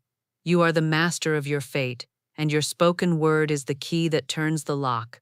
Every declaration you make, every affirmation you choose, is a stroke of creation upon the canvas of your life. You do not have to wait until you feel ready. You do not need to see evidence before you speak abundance. That is not how the law works. The law moves when you move your word. You are a channel through which the invisible becomes visible, and that process begins with the courage to speak what you desire, as though it already is. There is no power in speaking of delays, debts, or fears. The power lies in speaking life, speaking prosperity, speaking freedom. The riches of the universe respond to conviction, not to hesitation. When you declare, I am aligned with divine wealth, the universe sets forth a chain of events, unseen but unstoppable. You don't have to figure out the how. You only need to remain steadfast in your word, knowing that your declaration has already been established in the invisible, and it is now rushing toward you. Many will hear these words and nod in agreement, but few will dare to speak boldly enough to see the transformation. The question is, will you be among the few who realize that your fortune lies within your next sentence? Will you discipline your tongue to be a vessel of faith, not fear? Will you choose to command abundance, instead of complaining about lack? Speak with authority, speak with joy, speak with the confidence of one who knows the divine law never fails. You are not here by accident. You are hearing this now because you are ready to step into a higher realm of manifestation. The universe has been waiting for you to awaken to your power, and now it listens attentively to your next word. So speak it now. I am rich in mind, rich in faith, rich in supply. Every word I speak unlocks the treasures prepared for me by divine right. Feel the shift as you say it. Feel the invisible doors swing open. Your word is the trigger, the activator, the master key to a life of overflowing abundance. And as you speak, the law is already fulfilling. The game of life is not won by effort alone, but by the one who understands the creative power of the spoken word. Today you have remembered what your soul always knew. You are the speaker, the decreer, the manifester of your own riches. Most people read the Bible as a book of stories, laws, and history, but I tell you today, it is far more than that. The Bible is a spiritual law manual. It is a mirror that reveals who you truly are, a divine creator, made in the image and likeness of God. These are not just poetic words, they are instructions for manifestation, consciousness, and the oneness of all life. The truths that the world now calls manifestation, or the law of attraction, were spoken thousands of years ago in Scripture, waiting for those with ears to hear and eyes to see. You see, the Bible has always revealed that your thoughts, your words, and your faith shape your world. The verse says, "As a man thinketh in his heart, so is he." That is manifestation in its purest form. What you hold in your heart and speak with your mouth becomes your reality. The Word of God is not theory, it is law. It is the blueprint of creation itself. The moment God said, "Let there be light," light appeared. That is the first manifestation story, and it is your story too. You were made in the image of the Creator, which means your words carry that same creative power. But here's the truth many have missed. Manifestation is not simply about attracting money, relationships, or success. Those are byproducts of a greater revelation. True manifestation is about aligning your consciousness with God's mind. It is about stepping into the oneness that Jesus himself declared when he said, "I and my Father are one." That was not a statement of arrogance, it was a spiritual fact. The Christ consciousness within him is also within you. You are not separated from God, you are an extension of his Spirit, clothed in human form. And when you live from that awareness, miracles stop being exceptions and become your daily experience. The world calls it coincidence when blessings show up unexpectedly, but Spirit calls it alignment. When your consciousness is in tune with divine law, everything you need flows to you. Opportunities chase you. Doors open effortlessly. You no longer chase life, you attract it. This is the secret behind manifestation: not forcing, not striving, but becoming one with the source of all creation. The enemy of manifestation is ignorance. People live in struggle because they do not know their true power. They pray for miracles but then speak defeat, declaring, "I'm unlucky," or "It never works for me." They unknowingly curse their own blessings. Scripture says, "Life and death are in the power of the tongue." These are not symbolic words, they are literal instructions. You hold the key to your life in your mouth.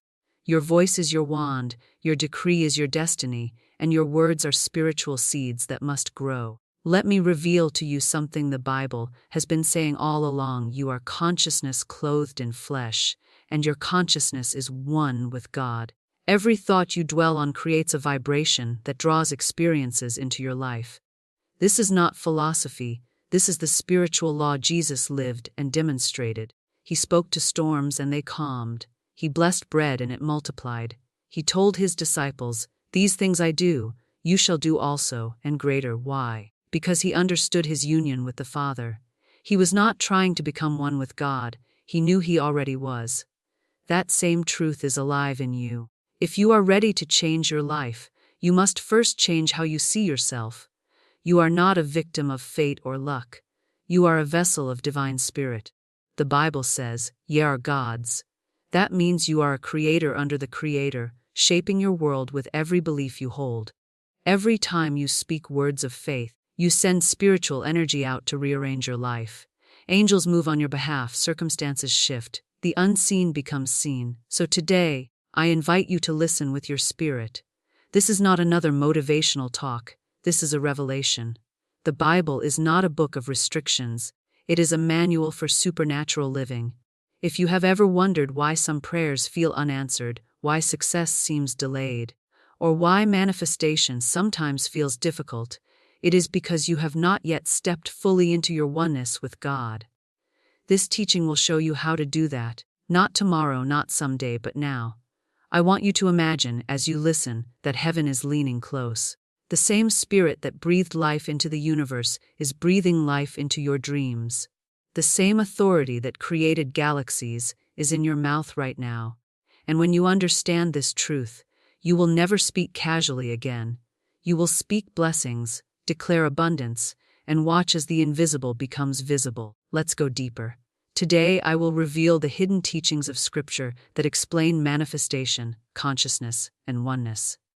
Not a new truth, but an ancient truth, waiting for you to awaken to it. Because once you know who you truly are, everything changes. The Bible is not just a book of history, commandments, or religious tradition. It is a book of law, spiritual law, that governs every part of your life. These laws are as exact and reliable as gravity. You do not have to believe in gravity for it to pull you to the ground, it simply operates. In the same way, you do not have to believe in spiritual law for it to shape your experiences. It is already working, responding to every word you speak, every belief you hold, and every vibration you release. Most people read the Bible as though it were only a record of what God has done for others, as if miracles are rare events reserved for a chosen few. But I tell you today, these words were written for you. They are not just stories, they are instructions. They are a mirror showing you the spiritual authority you carry.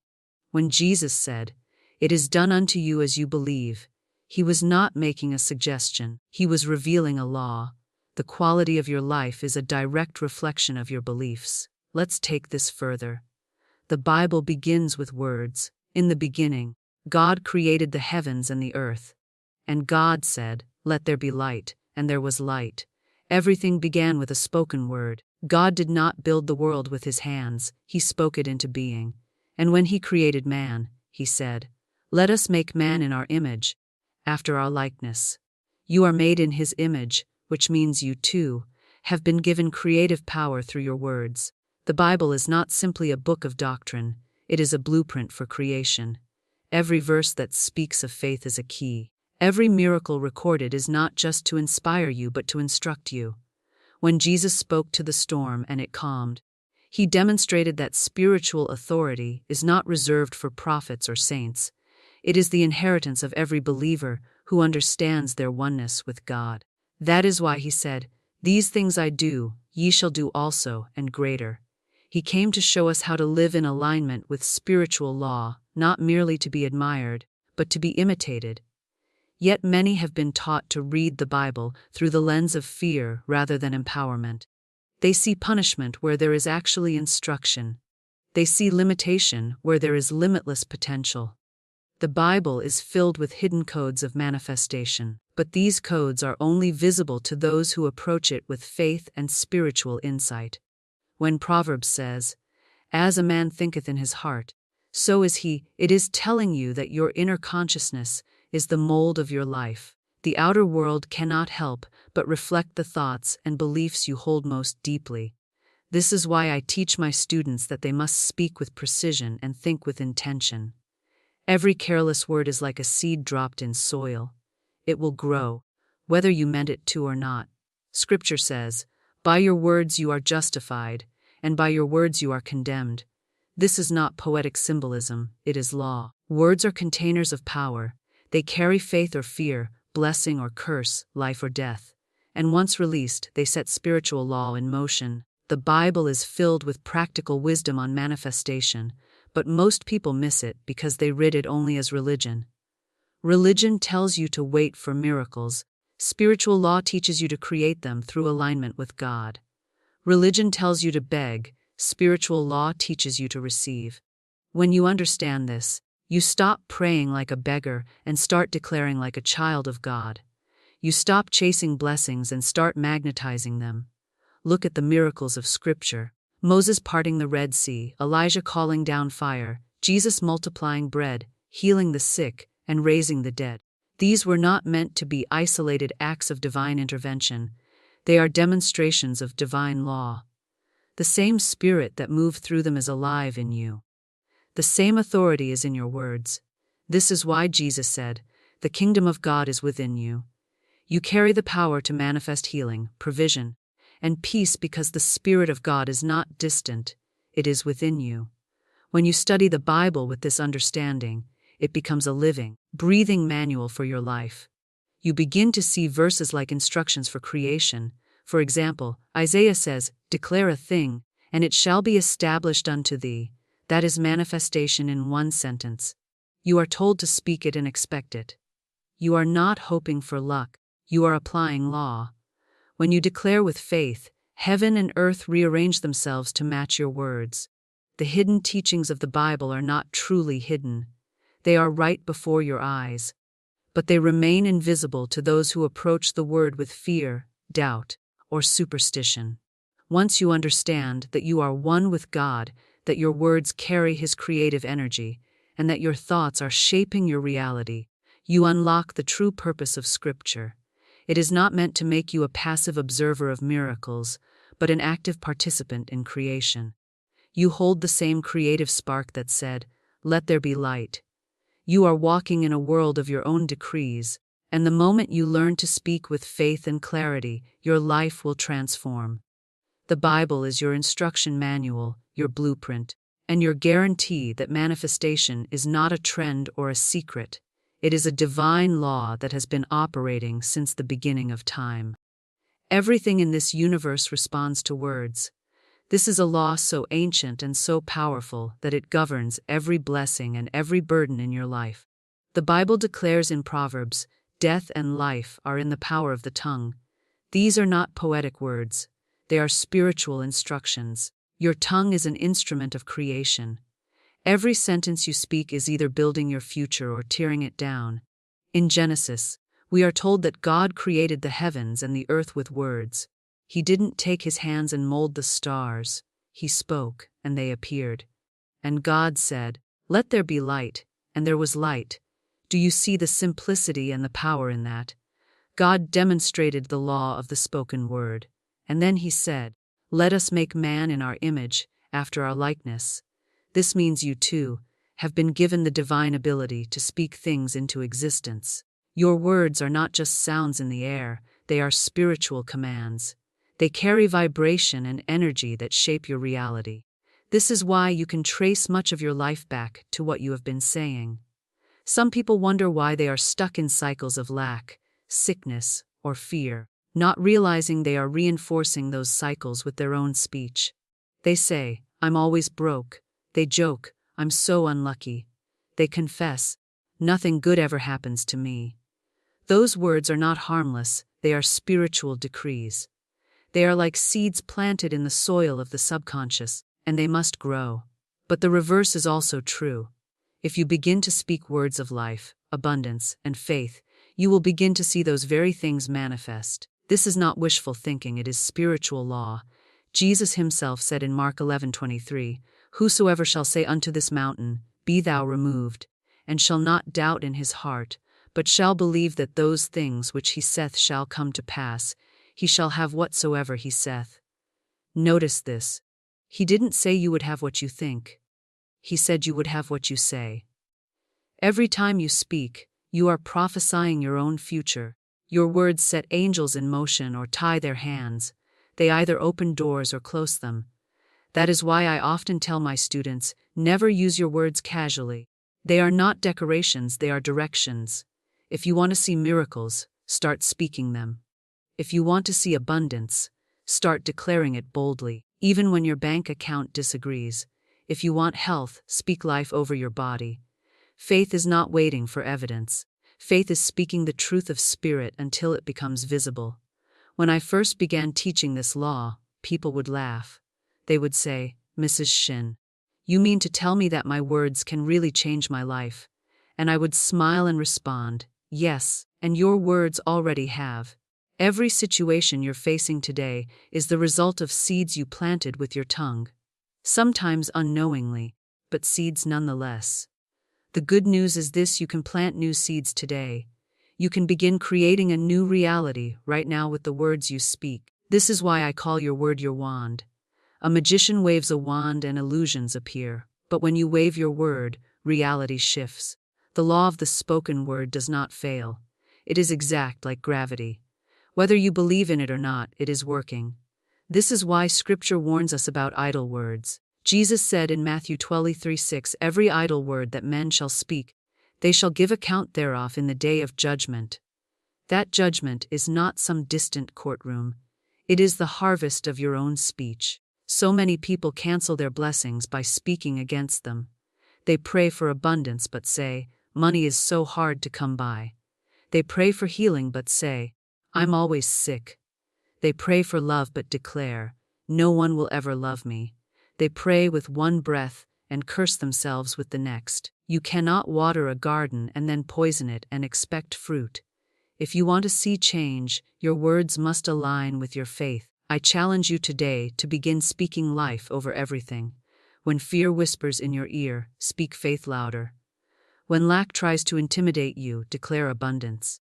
When sickness speaks through symptoms, respond with truth. By his stripes I am healed. When bills pile up, say boldly, the Lord is my shepherd, I shall not want. Speak with authority because spiritual law responds to faith-filled words, not to emotion, not to desperation, but to truth declared with conviction. Once you understand this, you will never speak casually again. You will watch every word you say because you will know that your words are not powerless. They are creative forces. They are shaping your tomorrow even now. The universe is not ignoring you, it is echoing you. What you declare in faith will appear in form. What you decree in fear will also manifest. This is why the Bible says, "Let the weak say, I am strong." It does not tell the weak to describe their weakness. It tells them to declare their strength, because that is how strength is created. So today, stop describing your life and start designing it. Use your words as instruments of creation. Speak health, wealth, peace, and love until they manifest in your life. The law of the spoken word is not reserved for prophets or pastors. It is your birthright. You are a creator under the Creator, and your voice is the brush that paints your destiny. Use it wisely, and watch your entire world change. Most people live as if they are separated from God, as if He is far away, sitting on a throne in a distant heaven, deciding who gets blessed and who does not. But that is not what Jesus taught. He said plainly, "I and my Father are one." That was not arrogance, it was spiritual truth. He was showing us the key to miraculous oneness with the divine. When you understand this, your whole life changes. You stop begging God for blessings and start living from a place of connection. You realize you are not trying to get closer to God.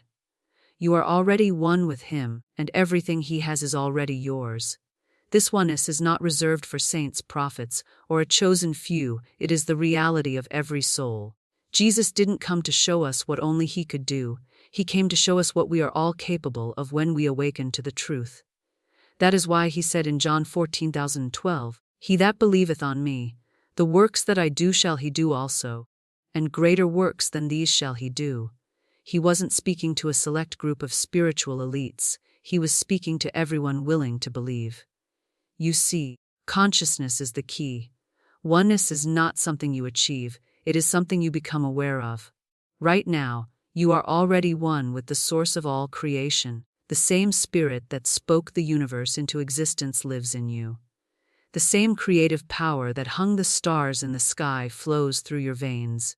When you truly believe this, manifestation stops being a struggle. You are no longer trying to convince God to bless you. You are simply receiving what is already yours by divine right. This is what Paul meant when he said, "In Him we live and move and have our being." You are not separate from God. You are living inside His presence every moment of every day. You are like a wave in the ocean, seemingly separate, yet completely one with the water that created it.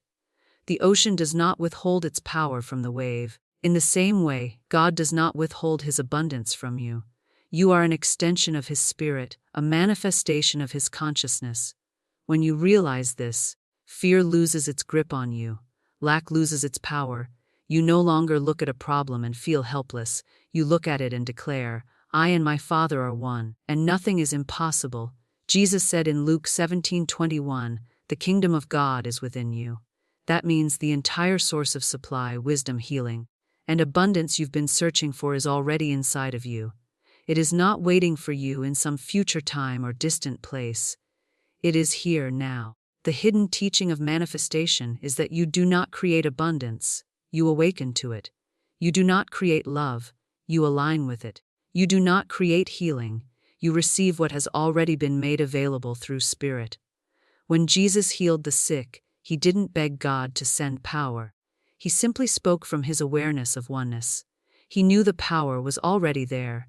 He lived in a constant state of connection, and that connection made miracles natural. If you feel distant from God today, that distance is an illusion.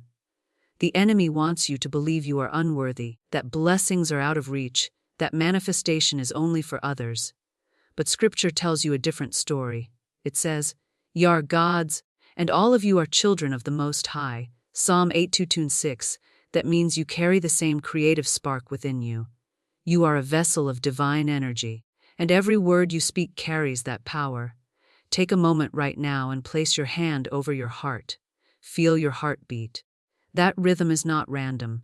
It is the pulse of God within you. You are not a separate being trying to reach heaven, you are heaven walking on earth. And when you live with this awareness, your life begins to reflect the glory of God. Opportunities come effortlessly because you are aligned with the source of all supply. Healing flows because you understand your body was designed by spirit, and spirit cannot be sick. Money flows because you realize abundance is your natural state. Oneness is the foundation of manifestation. If you believe you are separate, you will always feel like you are chasing blessings.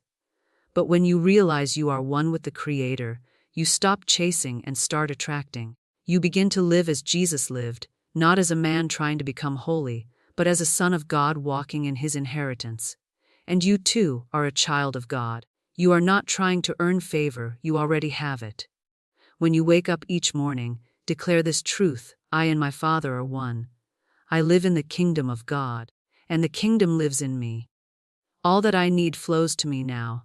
Speak these words boldly, because they are not wishful thinking. They are spiritual law. As you live in this awareness, your energy changes. People will notice your peace. Circumstances will shift in your favor. You will find yourself in the right place at the right time. This is not luck, it is alignment. Oneness is the secret behind every miracle. When you understand that you are not separate from God, you will never feel powerless again. You will speak with authority. You will walk with confidence, and you will see with your own eyes that manifestation is not a mystery, it is your birthright. You are not waiting for heaven to open, heaven is already within you, and when you believe that, everything in your life will reflect it. Your life is a reflection of your most dominant thoughts. This truth is not a modern discovery, it has been written in the Scriptures for thousands of years. Proverbs 23:77 says plainly, "As a man thinketh in his heart, so is he." Your outer world is nothing more than the mirror of your inner world. Your thoughts are creative forces, shaping your reality moment by moment, whether you are aware of it or not. Every thought you hold in your mind has energy.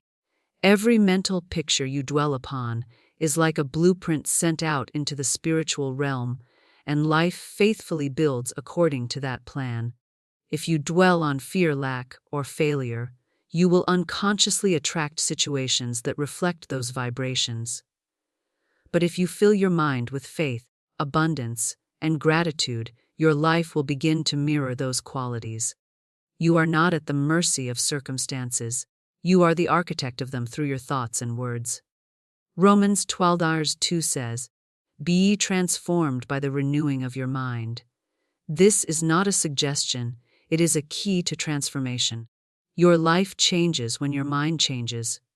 You cannot think like a victim and live like a victor. You cannot dwell on lack and expect prosperity to appear. If you want to see a new life, you must build it first in your thoughts. Renewal of the mind is the first step to renewal of your world. The Bible is full of examples of this law at work. Consider the story of Job. Job said, "The thing which I greatly feared has come upon me." His fear was a magnet. It pulled into his life the very thing he dreaded. That is not because God was punishing him, it is because fear, like faith, is creative. Both are forms of belief. Fear believes in evil. Faith believes in good. Both produce after their kind. When Job shifted his consciousness and began to trust God again, restoration flowed back into his life. Jesus constantly pointed people back to their own beliefs. In Matthew 9:29, he said, "According to your faith be it unto you." Not according to luck, not according to chance, but according to your faith. This means your beliefs set the boundaries of what is possible for you. If you believe you are unloved, You will attract relationships that confirm that belief. If you believe you are blessed and favored, life will reflect that, too. The universe is not biased. It simply mirrors your dominant state of mind. This is why I tell my students, you cannot outwork your own thoughts. You can hustle and strive, but if your inner conversation is filled with fear and doubt, you will sabotage your success. Many people try to change their lives through physical effort alone, but true transformation begins in the unseen realm of thought. The mind is the workshop of spirit. Every invention, every fortune, every miracle began first as a thought. Thoughts are spiritual seeds, and they will always produce after their kind. Philippians 4:8 gives us clear instructions. Whatsoever things are true, whatsoever things are honest, whatsoever things are just, whatsoever things are pure, whatsoever things are lovely, whatsoever things are of good report, if there be any virtue, and if there be any praise, think on these things. This is more than good advice, it is a spiritual formula. Your mind is like a garden, and if you do not intentionally plant good seeds, weeds of fear and negativity will take over. By choosing your thoughts carefully, you are choosing your future. The world often calls this positive thinking, but it is far deeper than that. This is not about repeating empty affirmations while your heart is filled with fear. This is about aligning your consciousness with truth. When you meditate on God's promises, when you picture yourself healthy, wealthy, and whole, you are not pretending. You are aligning yourself with spiritual reality. Scripture says in Ephesians 1:3, God has blessed us with all spiritual blessings in heavenly places in Christ. That means everything you need already exists in spirit. Your thoughts are the bridge that brings those blessings into physical form. If you want to see a new life, begin by building it in your imagination. Close your eyes and see yourself living in abundance. Picture yourself paying every bill with ease, giving generously, and living in peace. Let gratitude fill your heart as if it has already happened. This is not fantasy, it is faith in action. The Bible says in Hebrews 11:21, a faith is the substance of things hoped for, the evidence of things not seen. Faith gives substance to your desires through thought and belief before they appear. You are never thinking in secret.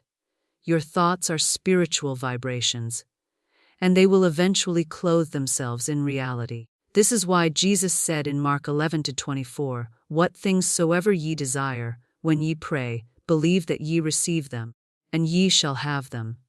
Notice the order: believe first, then receive. Faith and imagination are the womb of creation. Many people pray, but never shift their consciousness. They ask God for abundance, but continue to think poverty thoughts. They ask for healing, but dwell on sickness.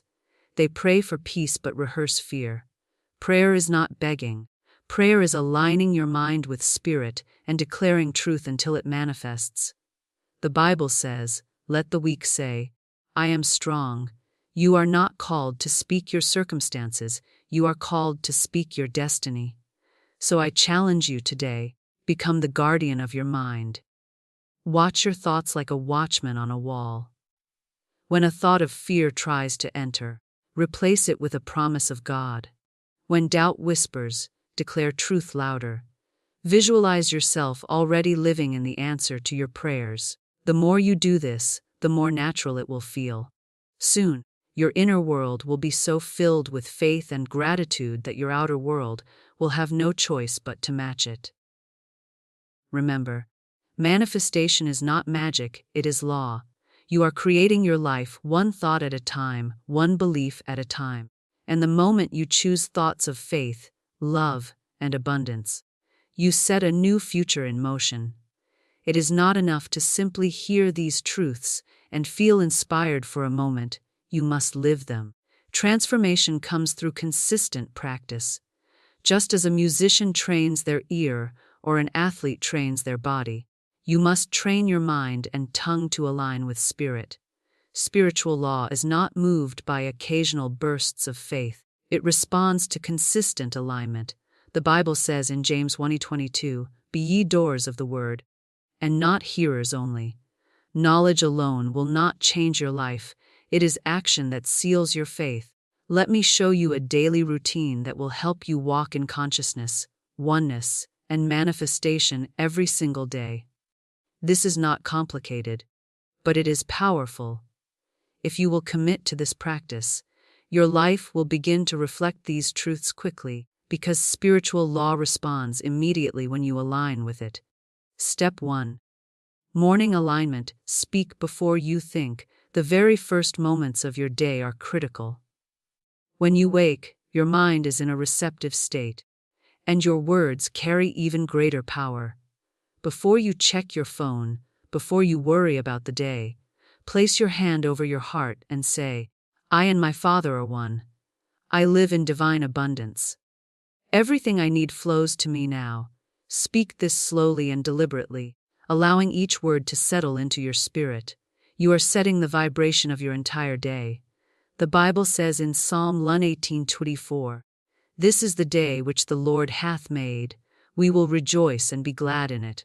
Rejoice before anything happens. Gratitude is the language of faith, and when you begin your day with gratitude and truth, you create a spiritual shield around yourself. Step 2. Visualization prayer. Build your day in spirit first. Before you step into your day, take 5 minutes to see it already blessed. Close your eyes and picture yourself walking through the day with confidence. See yourself meeting the right people, receiving unexpected blessings, and moving through challenges with grace. Picture every situation resolved before it even happens. This is not daydreaming. This is spiritual creation. Jesus said in Mark 11:24, "When ye pray, believe that ye receive them, and ye shall have them." That belief happens in your imagination first. Visualization is the blueprint spirit uses to shape your day. By doing this every morning, you are building your reality in the unseen realm before it manifests in the physical. Step 3. Guard your words, speak only what you want to see throughout the day. You must become a watchman over your own mouth. Never let fear or negativity flow from your lips unchecked. If you catch yourself saying something like, "I'm broke," or "This always happens to me," stop immediately and correct it. "I am abundantly supplied. Everything is working together for my good." Proverbs 13:3 says, "He that keepeth his mouth keepeth his life." That means your words are not just sounds, they are your life force. Speak carefully, because every statement you make is a decree that will return to you. Step 4. Midday reset. Re-center yourself in spirit. Set aside 2 minutes at midday to pause and reset your energy. Find a quiet place, close your eyes, and breathe deeply. Whisper softly, "Be still, and know that I am God." Psalm 46:20. Let this truth sink in. You are not alone. You are not striving, you are one with Spirit. During this pause, picture a golden light surrounding you, replenishing your energy and realigning you with divine order. This simple reset can change the entire course of your day, especially if you've faced stress or negativity. Step 5. Evening gratitude and release. Before you sleep, review your day through the lens of gratitude. Write down at least 3 blessings, no matter how small. Then release every worry or frustration. Say, "I place this day in God's hands. I rest in perfect peace, knowing that Spirit is working all things together for my good." Philippians 4:6-7 promises that when we pray with thanksgiving, the peace of God, which passeth all understanding, shall keep your hearts and minds through Christ Jesus. By ending your day with gratitude and surrender, you program your subconscious to manifest blessings even while you sleep. Step 6. Affirmations on repeat. Choose 1 or 2 affirmations that resonate deeply with you, and repeat them daily. Here are a few to start. I am one with the infinite supply of the universe. All that is mine by divine right flows to me now. I speak life. I create abundance. I live in perfect peace. Every cell in my body vibrates with health, joy, and energy. Say them aloud with emotion, not as empty words but as declarations of truth. The more you repeat them, the more your subconscious accepts them as reality, and your outer life will reflect them. Step 7. Practice silent awareness. Manifestation is not only about words, but also about awareness. Take moments of stillness each day to simply rest in God's presence. Sit quietly, breathe deeply, and feel your oneness with Spirit. This silent awareness strengthens your faith, grounds you in peace, and reminds you that everything you need is already within you. This simple routine, morning declarations, visualization, guarding your words, midday reset, evening gratitude, affirmations, and stillness, will shift your life faster than you can imagine. You will feel lighter, more confident, and more connected to Spirit.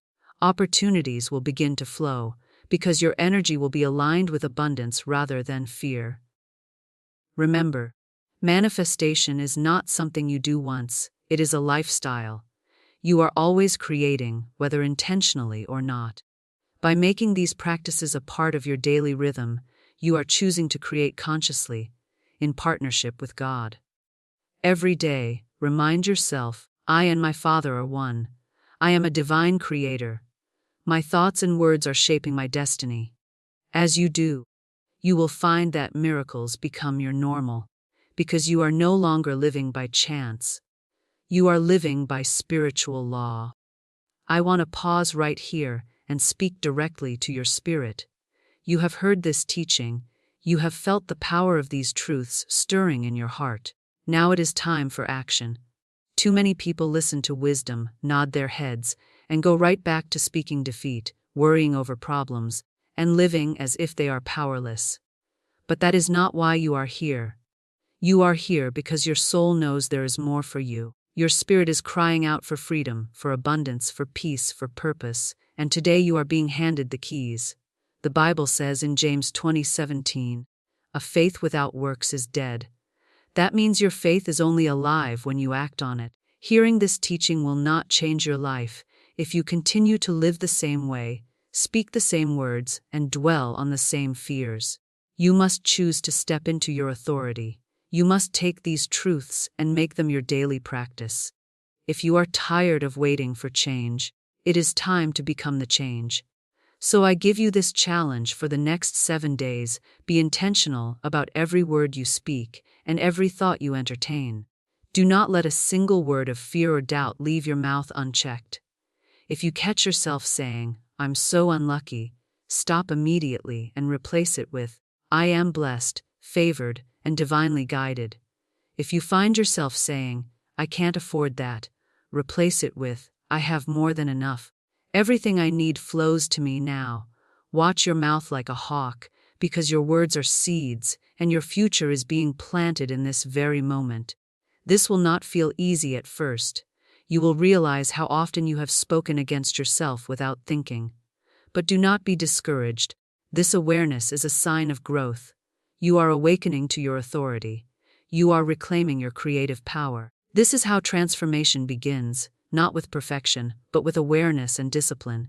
The Bible says in Deuteronomy 30:19, "I have set before you life and death, blessing and cursing, therefore choose life." Every day, every moment, you are choosing. You choose with your words. You choose with your thoughts. You choose with your attitude. Are you choosing life or death, blessing or cursing, faith or fear? This is not a small decision. It is the most important choice you will ever make, and you must make it over and over again until faith becomes your default. I challenge you to take 10 minutes every morning and declare truth over your life. Speak blessings over your finances, your health, your relationships, your dreams. Say things like, "I am one with God's infinite supply. I am strong, healthy, and full of life. I am a magnet for divine opportunities. My path is guided, and everything I need flows to me with ease." Speak these words with authority, not as empty affirmations, but as declarations backed by scripture and faith. Then spend a few minutes each night reviewing your day and expressing gratitude. Gratitude is one of the most powerful spiritual tools you possess. It shifts your vibration instantly. Even if you face challenges, thank God for wisdom, protection, and provision. Gratitude turns problems into stepping stones. It shows spirit that you are ready for more, because you recognize what you already have. I also want to challenge you to take a bold step of faith this week. Is there something you've been afraid to do? Apply for a new opportunity, start a business, give generously, speak your truth, or invest in yourself. Take one step toward it. Manifestation is not only about thoughts, it is about inspired action. The Bible says in Proverbs 16:3, "Commit thy works unto the Lord, and thy thoughts shall be established." When you act in faith, heaven backs you. You are not helpless. You are not waiting for luck. You are a child of God, and your words carry creative power. You have the authority to speak to mountains, and they must move. You have the authority to call things that are not as though they already are. This is not a motivational idea, it is spiritual law. But law only works for those who apply it. So for the next 7 days, I want you to become fully conscious of your words and thoughts. Write down your affirmations and carry them with you. Place reminders around your home that say, "Speak life," or "I and my Father are one." Correct yourself every time you speak fear. Do not allow gossip, negativity, or complaining to pass your lips. Instead, fill your mouth with praise, gratitude, and declarations of abundance. By the end of these 7 days, you will notice a shift. Your energy will feel lighter. People will respond to you differently. Opportunities will start to appear. You will see proof that spiritual law is working for you because you are finally working with it. If you are willing to accept this challenge, declare it out loud right now. I choose life. I choose faith. I choose to speak blessings over my life and walk in my divine authority. Say it until your spirit feels it. Write it in the comments so others can agree with you and create a wave of faith. This is how you turn knowledge into power, through action, through discipline, through faith. You were never meant to live a life of struggle. You were born to create, to bless, to shine, and to glorify God with your abundance and peace. But it begins with your choice. So I ask you again, what will you speak today? Life or death? Blessing or cursing? Fear or faith? Choose speak life. Live life abundantly, and watch how quickly heaven responds. As we close this message, I want you to stop for a moment and breathe in deeply. Place your hand over your heart and feel its steady rhythm. That beat is not random, it is the pulse of God flowing through you. It is proof that spirit is alive within you. You are not disconnected, you are not small or forgotten. You are an expression of divine consciousness, created in perfect love and filled with creative power. You are standing at a doorway right now, the doorway between the life you have lived and the life you are about to create. Every word you have spoken has brought you to this moment, and every word you speak from this day forward will build your tomorrow. That is not meant to burden you, it is meant to empower you. The Bible says in Isaiah 55:11, "So shall my word be, that goeth forth out of my mouth, it shall not return unto me void, but it shall accomplish that which I please." Your words do not disappear into the air. They are living forces that carry out assignments. If you feel like you've been waiting too long for your breakthrough, I want you to know this: your miracle is not delayed. It is being prepared. Every time you speak faith, every time you declare truth, every time you align with spirit, you are setting spiritual law in motion. What feels slow to you is exact to God. He is not withholding blessings, He is positioning you to receive them. Now, let's seal this teaching with a prophetic declaration. Speak these words with me right now. Wherever you are, I am one with God. I am not separate from my source. I walk in divine favor, and everything I need flows to me now. I speak life, I speak abundance, I speak peace, and I receive it all with gratitude. I am a creator under the Creator, and I live in alignment with spiritual law. Feel those words reverberate through your body. They are not empty sounds, they are spiritual decrees. The atmosphere around you is shifting even now. Angels are being dispatched, doors are opening, and opportunities are being aligned. The invisible world is rearranging itself to match the truth you have spoken. This is not wishful thinking. This is the word of God in action. I declare over you today that cycles of fear are breaking. Lack is dissolving, confusion is leaving your mind, and clarity is taking its place. You will begin to hear divine instructions clearly. You will know when to move, when to wait, and when to speak, because you are one with the mind of Christ. Your steps are ordered, and your path is illuminated. I bless your hands to prosper in everything they touch. I bless your words to carry creative power that manifests good wherever you go. I bless your home to be filled with peace, laughter, and provision. I bless your finances to overflow, not just so you can live in comfort, but so you can become a blessing to others. The same God who multiplied the loaves and fishes is multiplying every resource in your life, even now. You will no longer speak like a beggar. You will speak like a son or daughter of the King. You will stop waiting for miracles to come and start walking in them daily. The supernatural will become your normal because you will live from the awareness that you are never separate from God. He is closer than your breath, and His abundance flows to you without limit. From this day forward, every time fear tries to rise, declare boldly, I and my Father are one. Every time lack tries to whisper, speak loudly, I am supplied abundantly. Every time doubt tries to steal your peace, say with authority, peace, be still. The same power that stilled the storm is in your mouth. Speak it, and watch the winds of adversity obey you. You are not leaving this message the same way you came. Something inside you has awakened. You are no longer a victim of chance, you are a master of spiritual law. You are a creator, and your words are your wand. You will no longer speak carelessly, for you now know that every word you utter is a seed. You will plant wisely, and your harvest will be abundant. So I speak this final blessing over you. May you rise each morning in the awareness of your oneness with God. May you walk in divine alignment, where opportunities chase you and miracles greet you daily. May you speak life so consistently that your very presence brings peace to others. May your life become undeniable proof of God's power working through a person who believes. Declare this one more time with me. I am one with God. I am a vessel of His power, and I manifest His goodness in every area of my life. Let that truth echo in your spirit as you go about your day. Let it guide your words, your thoughts, and your actions. And watch as your entire reality bends to match your faith. This is your moment of awakening. This is your turning point. The hidden teachings of Scripture are no longer hidden to you. They are alive in you, and they will shape your future. Speak boldly, live faithfully, and know that everything you have been praying for is already here, waiting for your words to call it forth. It is done. It is finished, and it is yours.